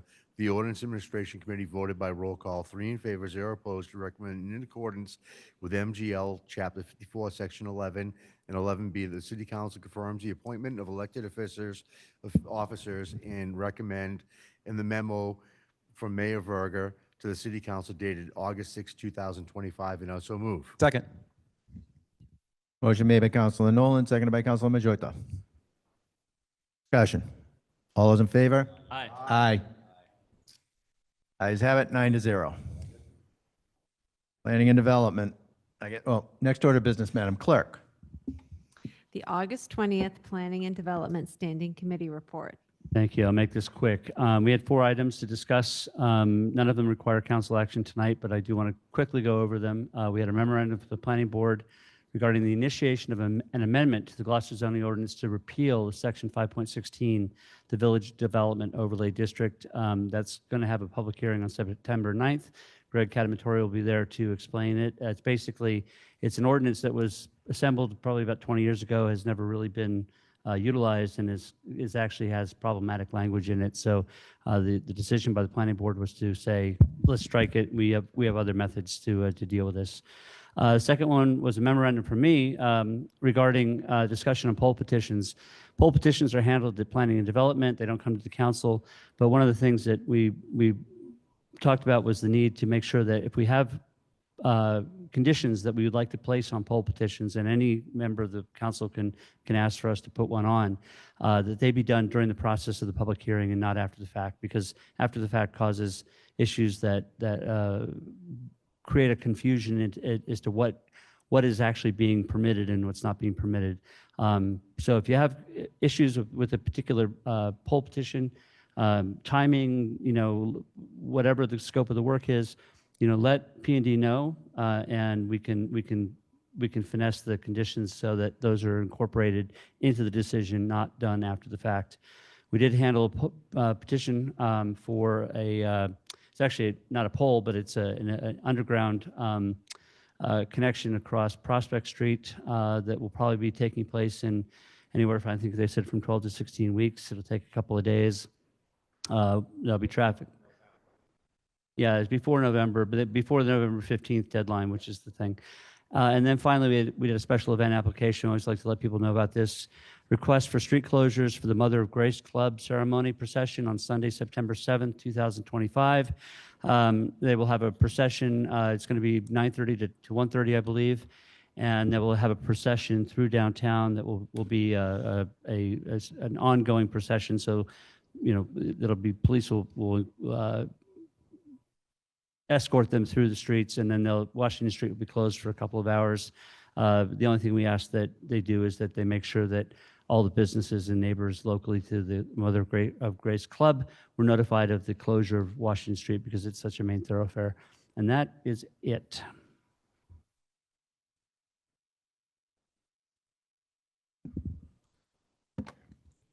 Next order of business, Madam Clerk.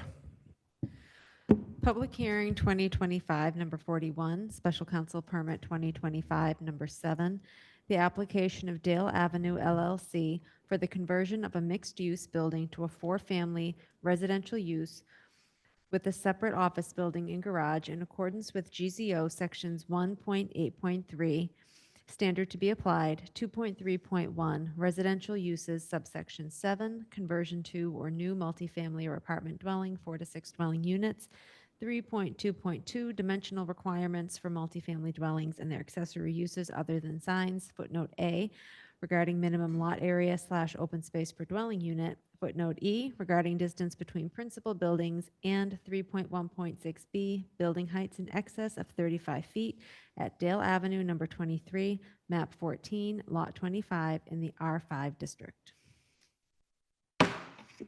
I'll open the public hearing. Those who'd like to speak in favor? Thank you, Mr. Chairman. For the record, Deborah Ellison, Ellison Law Office, 63 Middle Street, Gloucester. And if I may share my screen.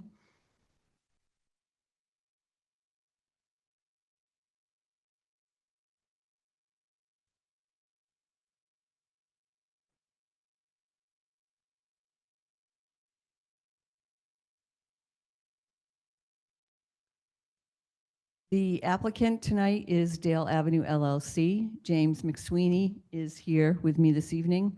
The architect is Terramino Architects, and Joe Terramino is also here.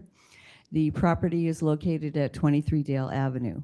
The applicant is converting the main building, presently permitted for 2 residential units and 3 offices, to 4 residential units. He has received approval from the zoning board for variances for existing conditions, a special permit to convert the garage with an office on the 2nd floor, and a special permit for customary accessory uses of a kitchenette and bathroom in the office. He's also received a certificate of appropriateness from the HDC approving minor exterior changes and repairs. This is the request that we're asking for tonight. A special permit to authorize the conversion to a multifamily building with 4 units, a special permit for a reduction in lot area per dwelling unit, a special permit for the reduction in the distance between principal buildings closer than the sum of their respective heights, and a special permit height exception for the existing height, which is over 35 feet. The use of the building has evolved over time. In 1983, attorneys Sandler and Laramie received a special permit to convert a residential dwelling to 4 offices. In 1998, a special permit was granted to allow 3 offices with 2 residential apartments. The current proposal will convert the main building to all residential once again and maintain 1 office on the site. This is the site. Because this is a change in use, special permits are required for what is the existing height. The height of the building, which is 39.4 feet, will not change. Everything in red is over existing footprint, so there is no change in the footprint of the building except for very minor changes such as wells coming out at window wells in the bottom, and the architect will explain that a little bit further. The parking exceeds the required parking. There are 7 outside spaces, 1, 2, 5 through 7. Their residential units require 4 parking spaces, and the office requires 2. That leaves 2 extra compliant spaces and 1 slightly smaller space within the garage. And now I turn the presentation over to Mr. Tarantino to give you a brief overview of the work that will be done. Sorry, Taramina. Oh, back from Nova Scotia. Joe Taramina, Taramina Architects, 10B Riverview Way in Gloucester. And I'll just run through the proposed architectural changes for both buildings. And as Deborah had explained, the goal will be to convert the main building from a mixed use to all residential. 3 existing commercial business units on the first floor will be converted to residential. These are units 1 and 2 in the drawings. Units 1 and 2 will each have some basement living space, and egress window wells are proposed to accommodate that. And that's what Deborah had explained on the basement floor plan. Is basically just a cutout in the earth just to provide emergency egress for the bedrooms that would be down there. The existing first floor porch on the Franklin Square side will be enclosed and will now become living space for Unit 2.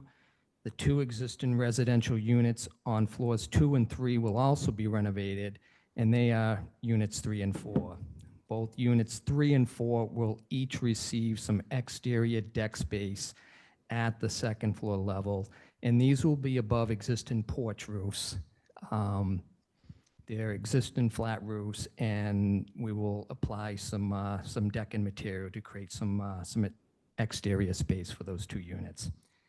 Each of the 4 residential units will have secured storage space in the basement. The basement will also contain the fire sprinkler room. On the driveway side entry for Unit 1 and the proposed to be enclosed Franklin Square porch are currently supported on piers. These will each receive a new concrete foundation to make them more weather-tight and critter-tight. There's a common basement entrance on the Franklin Square side, and it has been directing water into the building for many years. So the goal there is to remove the roof from this small basement entrance and just to divert the water in the correct position, if you would. And really, it's just to really solve a water runoff problem. Will not increase the footprint. Generally, the exterior will receive new windows and siding. The existing Victorian trim work, mold, and details will all remain and be repainted. Rotted elements will be replaced as necessary. Other than the 2 basement window wells, the improvements to the main building will neither add to the footprint nor the height. At the detached garage, the goal there will be to remove the roof and construct the second floor office as Deborah had explained. The garage will remain as an unfinished garage with the private office on the second floor. The office use and the new roof have been approved by the ZBA. The goal is for the exterior finishes of the garage to match and coordinate with the main building. The proposed improvements to the attached garage will not add to the footprint, and the new building height will be at 26.5 feet. Generally, the distance between the 2 buildings is also not changing. It is 22.5 feet and will remain 22.5 feet. The proposed lot area per dwelling per unit will be 2,314 square feet. So that's 186 square feet below the required 2,500. That's an overview of the architectural changes. Thank you.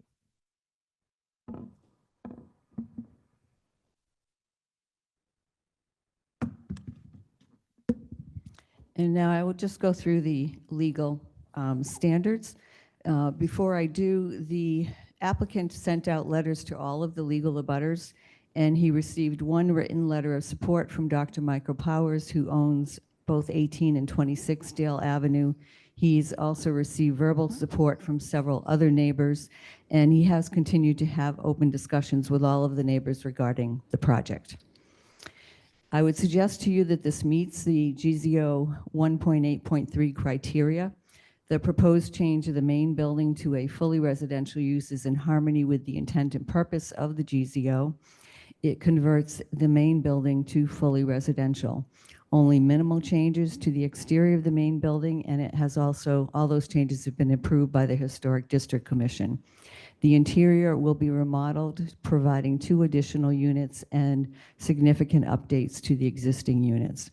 The changes to the garage have also been approved by the Historic District Commission, and therefore this will not adversely affect the neighborhood, the R5 district, or the city to such an extent that outweighs its benefits.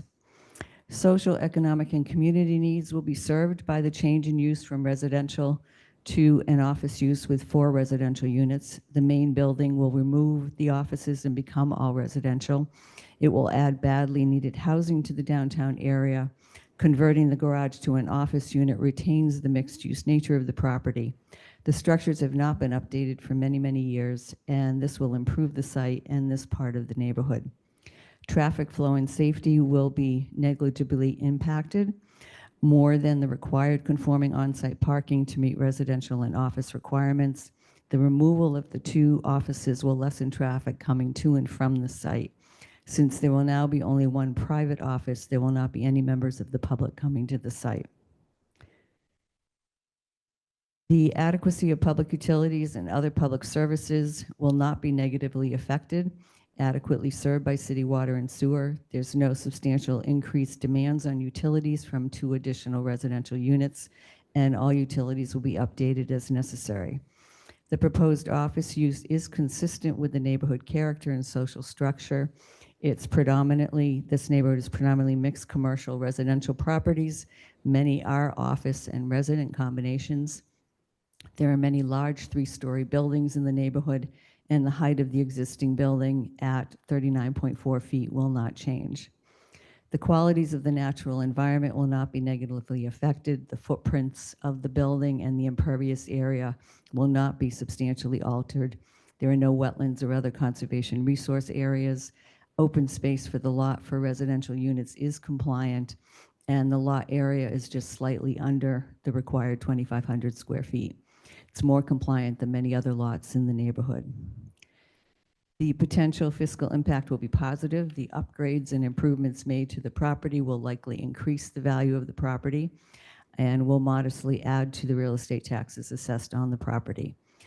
There is no vulnerability to flooding or flood damage. None of the property is located within the FEMA zone or an area projected to be within the flood zone due to sea level rise. Under GZO 1.10.1A2 and 3.2.2 footnote A, we are seeking to decrease the lot area required per dwelling unit by 186 square feet. It exceeds the required open space, as I mentioned. Many properties in this neighborhood do not have the required lot area per unit. 19 Dale Avenue has 4 units on a much smaller parcel of approximately 4,300 square feet. 67 Prospect Street has a 3-family dwelling on a lot of approximately 4,300 square feet. Central Grammar Apartments has 80 units on approximately 1 acre. Dale Avenue is a larger lot in this area, has 9,300 square feet, where 10,000 is required.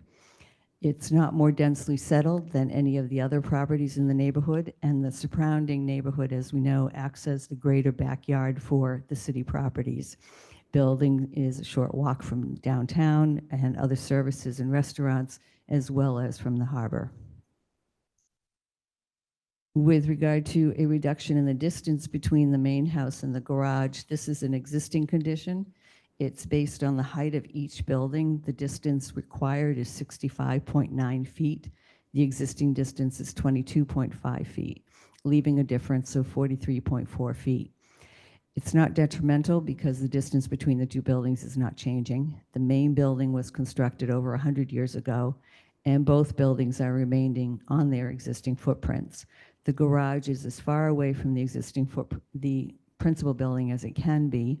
There's plenty of space between the buildings for parking and access, and there are no new view obstructions, overshadowing, or visual crowding due to the locations of the buildings because those locations stay the same.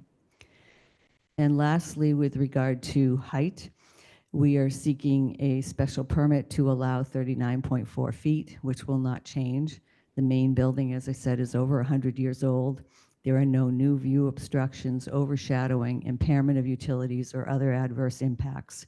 And this permit will allow a historic building to be preserved and to continue on with a useful life. There are a number of three-story buildings in the neighborhood that are similar in height, and this project remains true to the original architecture, which includes its height, and the renovations will only improve the property and its visual appeal. Therefore, I request that you grant all of the special permits requested tonight, and I'm happy to answer any questions.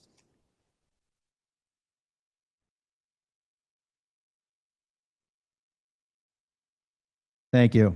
Anyone else want to speak in favor?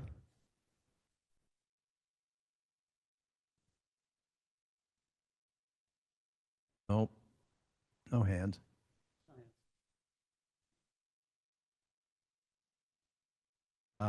Anyone who would like to speak in opposition? Do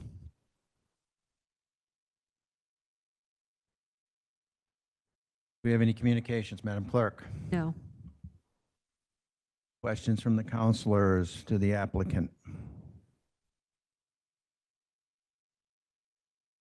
Seeing any? I'll close the public hearing. Would you like to read the motion? I will. The committee recommendation on a motion of myself, seconded by Councilor Benson, Planning and Development Committee voted 3 in favor, 0 opposed, to recommend that the City Council grant to Dale Avenue LLC a special council permit 2025-007 for the property located at Dale Avenue, number 23, Assessors Map 14, Lot 25, in the R5 district, pursuant to Gloucester zoning ordinance section 2.3.17. Conversion to or new multifamily or apartment dwelling, 4 to 6 dwelling units, for the conversion to a 4-family use, and pursuant to Gloucester zoning ordinance 3.1.6b, buildings heights in excess of 35 feet, for the building to remain at 39.4 feet, pursuant to GZO section 3.2.2a and e, dimensional requirements for multifamily dwellings and their accessory uses other than signs, for minimum lot area per dwelling unit, and reduction in allowable proximity of principal buildings as follows. The minimum lot area per dwelling unit, the required dimension in square feet is 2,500. The existing, or the proposed dimension is 2,314, and the granted relief being asked is 186 feet per unit. The combined heights of the buildings in feet, the combined heights would be 65.9. The current distance is 22.5. Proposed distance is 22.5 with a granted relief of 43.4 feet. This permit is granted on the basis of plans and elevations dated May 12, 2025, 4 plans for 23 Dale, and submitted to the city clerk on June 24, 2025, entitled Basement Floor Plan, First Floor Plan, Second Floor Plan, Third Floor Plan, Front Elevation, Rear Elevation, and Garage, subject to new information and/or debate that results from the public hearing. This special permit is deemed to be in harmony with the intent and purpose of the zoning ordinance, and I so move. Second. Motion made by Councilor Gross, seconded by Councilor Gilman. Discussion. On the narrative on the motion? Go ahead. Just very quickly, I think, first off, I would say that we had our meeting, regular planning board, our planning and development meeting. We had a site visit on August 19th. It was attended by several councilors and neighbors. Questions were asked and answered. Excuse me, I have a visitor. My feeling on this, Solicitor Ellison, is that I wish all of your special permits were this easy to resolve. It's going to be a great addition, I think, to turn those back into residential units. You've articulated 1.8.3 very well, and I'm not going to repeat them, but they have been submitted for the record. The P&D development or P&D subcommittee, I think, agreed with your conclusions on 1.8.3. I really don't see any reason not to grant this permit. The only, we're looking at adding residential to a primary residential area, keeping an office unit, which is great. So I really think this is a project that we want to see move forward. Councilor Worthley. Thank you, Mr. President. Once again, Deb Ellison, you've done a remarkable job representing your client. It makes it a lot easier on our side to follow along and grant permits when it's clearer exactly what we're voting on. So thank you for that. Ironically, Mr. Taormina, I was in a building that you've recently renovated today, and the client was singing your praises, the Blackburn building, I was so impressed with your work, and you continue to amaze me with what you're doing. So I'm excited to see this project come forward, and you've done a good job as well. The public might think we're giving away a lot of permits here, but not a lot is changing in terms of the structure and the footprint. If you recall, I had introduced an ordinance a while ago to say if we're changing the use to not have to have all these pre-existing dimensional issues relieved, that didn't pass, but nonetheless, we're not actually handing out lots of changes here. We're granting relief on a structure is ultimately going to stay pretty much the same, but the change of use is a beneficial one, and I'll be supporting it. I just want to thank you for your presentation tonight. Good luck. Councilor Benson. Thank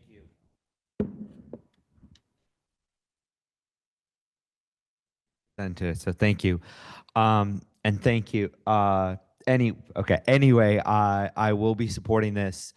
I believe that it, again, looking at 1.8.3, you set it out perfectly and it meets all the criterias, and looking at neighborhood character, the building is not changing. It is that you're actually going to be preserving this building for hopefully another 100 years.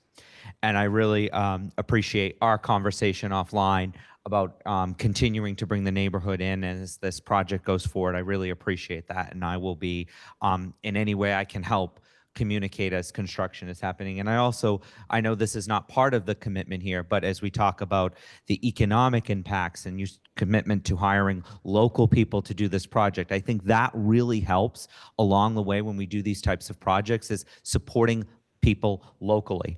That I, again, support. And again, traffic flow and safety, it's actually, there's going to be minimal impact at best, with obviously folks not going to be coming in for businesses. And again, you exceed that requirement. And hopefully, if there are folks that that don't have a car, then someone, say a family has 2 cars, they can park there. And I know that's not what we're voting for, but I know you committed to that at the subcommittee. So thank you very much. And again, I think this is part of what we're trying to build the pieces in trying to solve the affordability crisis here in this community, that so many young people can't afford to live here. So I appreciate you be part of the solution here. And again, also someone who believes in supporting projects that preserve the character of the neighborhood. I really appreciate that, and the presentation from your architect here talking about preserving this building back to its original state. Thank you. Councilor Memard. I too will be supporting this, and I appreciate your presentation and the work you're doing. Both, as several other councilors have commented, it's addressing a housing need, which is so important. It's a prominent local downtown building, and I think the architecture of it is being preserved, which is a part of the fabric of the community, and I think that's important. It's aesthetically attractive, and it really is a benefit to this downtown neighborhood in addition to providing the needed housing. And I don't see any detrimental impacts from the project, and I congratulate you both. Thank you. Thank you. Councilor Gilman.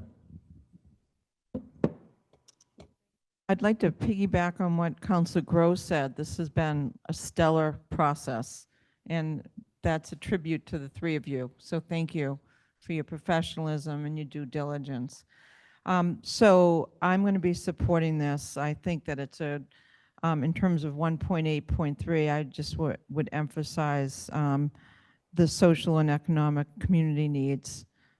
We obviously need housing in the downtown area, and this will just improve the aesthetics of the neighborhood, which is going to be lovely, and continue that Victorian look to this beautiful historical house. I think it's over 100 years old, You worked with the Historical Commission, which is great. You worked with the ZBA. You got all the blessings, and you did all the things that they asked, which is wonderful. The height sometimes can be controversial. There's no change of height. It's 39.4 feet, won't be changing. Parking is ample, 9 spaces total. I really have nothing bad to say about this. So thank you, and I hope my fellow counselors join me in supporting this. Councilor Majota. I don't want to say whether I'm supporting this or not, as you told us not to sort of say that. I just want to say that this presentation was wonderful, and congratulations too. I think you won the only dory race for U.S. and Canada. So congratulations. I heard you say you came from Nova Scotia, so congratulations on your victory there, and thank you for your hard work. Thank you. That would have sealed the deal. But congratulations. It's very hard to do, and congrats on that. So thank you. I just knew that you were there. No one told me.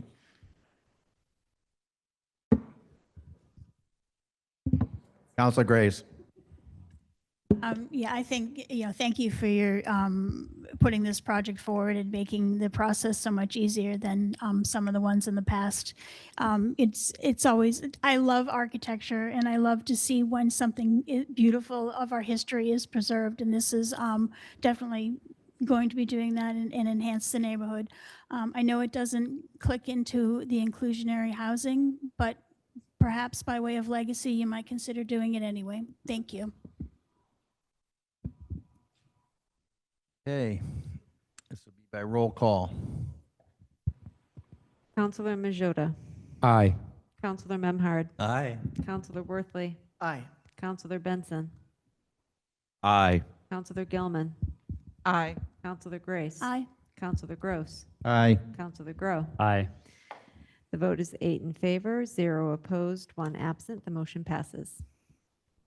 Thank you very much. Good luck.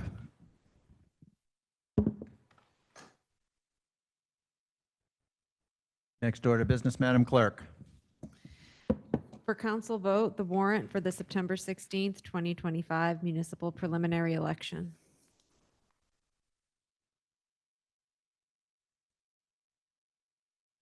So, everyone have it in front of them? So we need a motion to accept. So moved. Motion made by Councilor Gilman, seconded by Councilor Memhard. Motion to adopt the warrant for the September 16th, 2025 preliminary election. Councilor Worthley. Do you know if there'll be early voting and absentee voting, by mail voting on this? Vote by mail, sorry. Yes, all the above.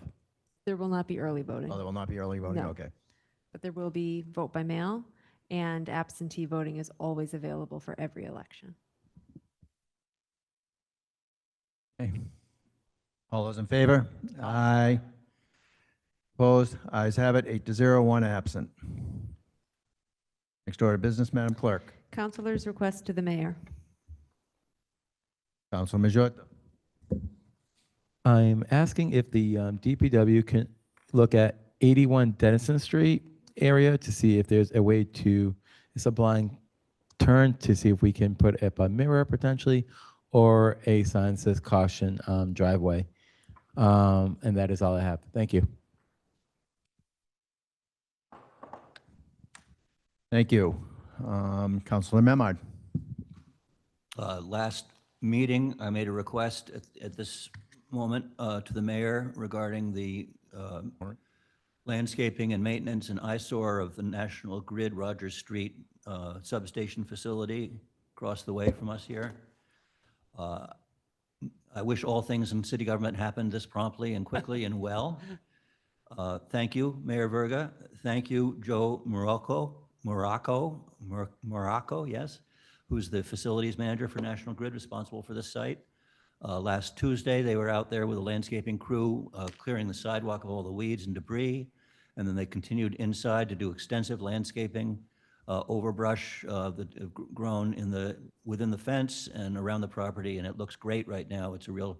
They still have a dumpster outside that's not shrouded or blocked from public view, but in every other regard, thank you, Mayor Verga, and thank you, National Grid, for being a good community partner in maintaining your property. Thank you. Councilor Worthley. Thank you. I just have a couple. On East Main Street, there's a curb kind of near the Seatronics building that is probably 1.5 feet higher than the sidewalk, the street. It's a big step up, and it's also a potentially big fall down. And I don't know if there's a way to raise the road a little bit, or I don't know. Just I noticed that this week. I thank the mayor for working on getting the pavement done in the Pavilion Beach area near the boulevard, near the kind of the tavern building. But there is someone who is somehow doing some damage. It seems intentional. I don't have a lot of information, but I'm learning. And they're taking pieces of the pavement and throwing them into the beach. I don't understand it, but I will provide photos as appropriate. I think we all got requests for no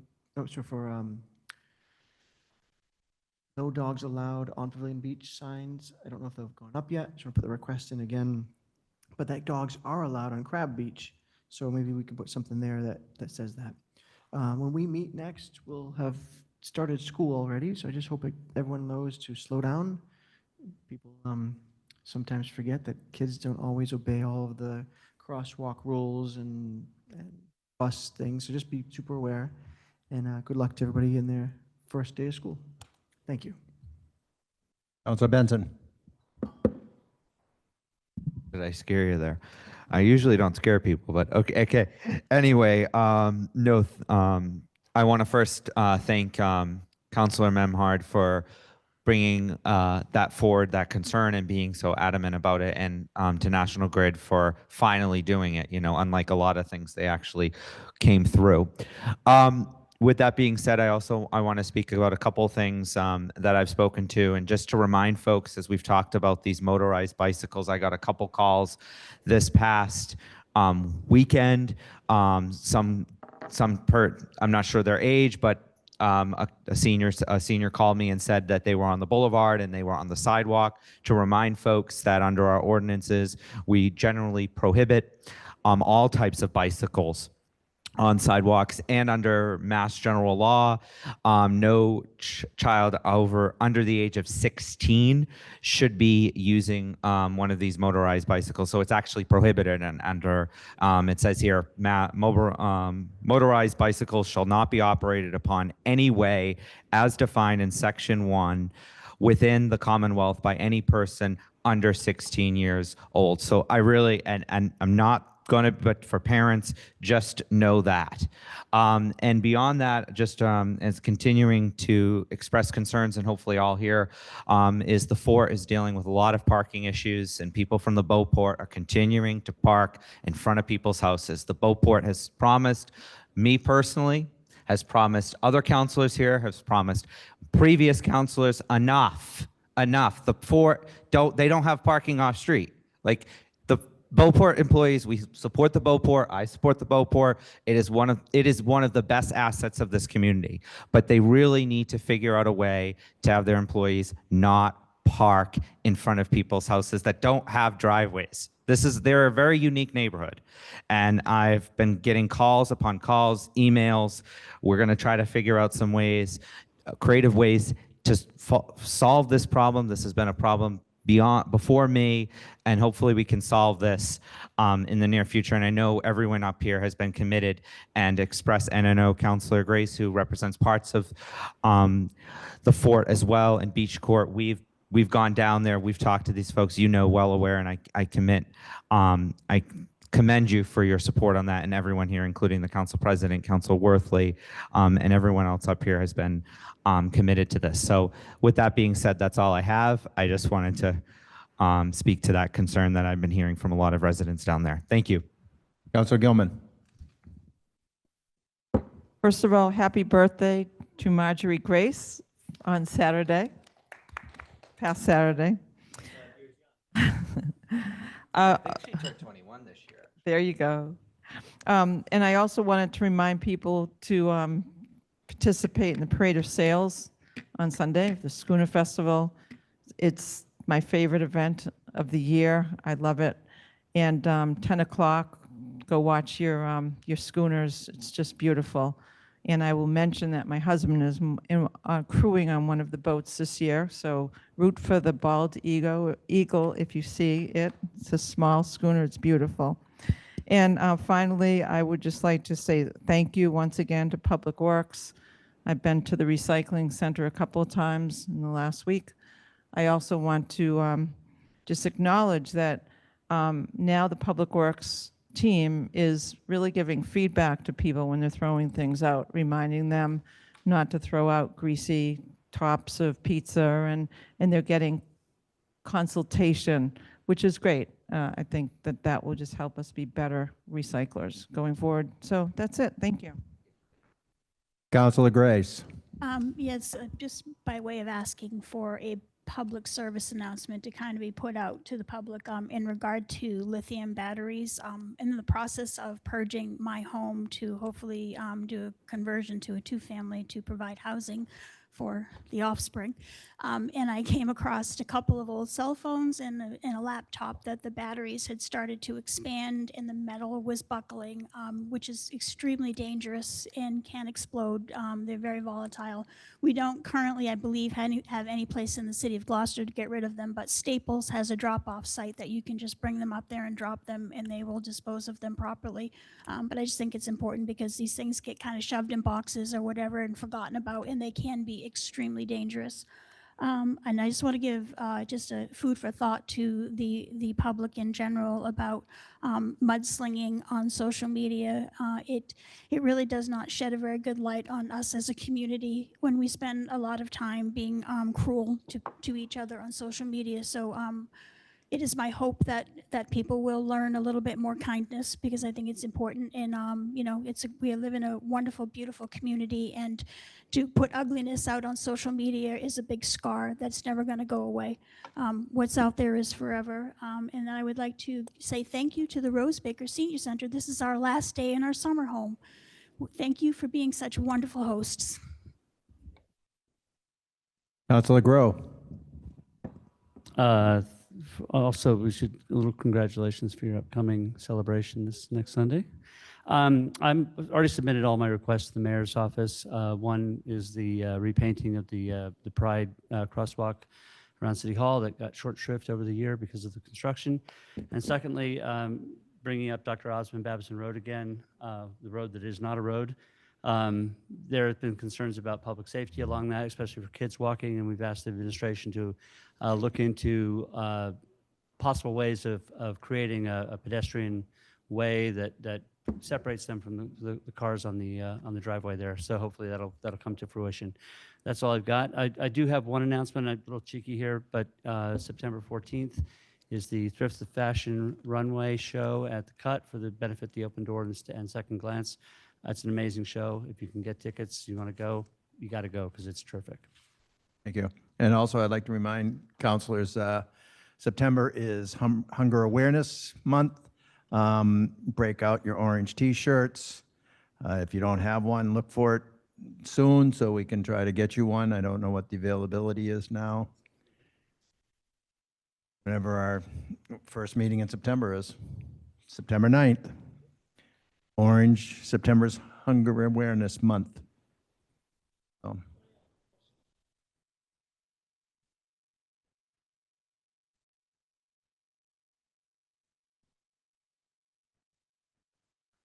Friday the 5th, maybe. That's a soft opening. The ribbon cutting is Friday the 5th at 3 p.m.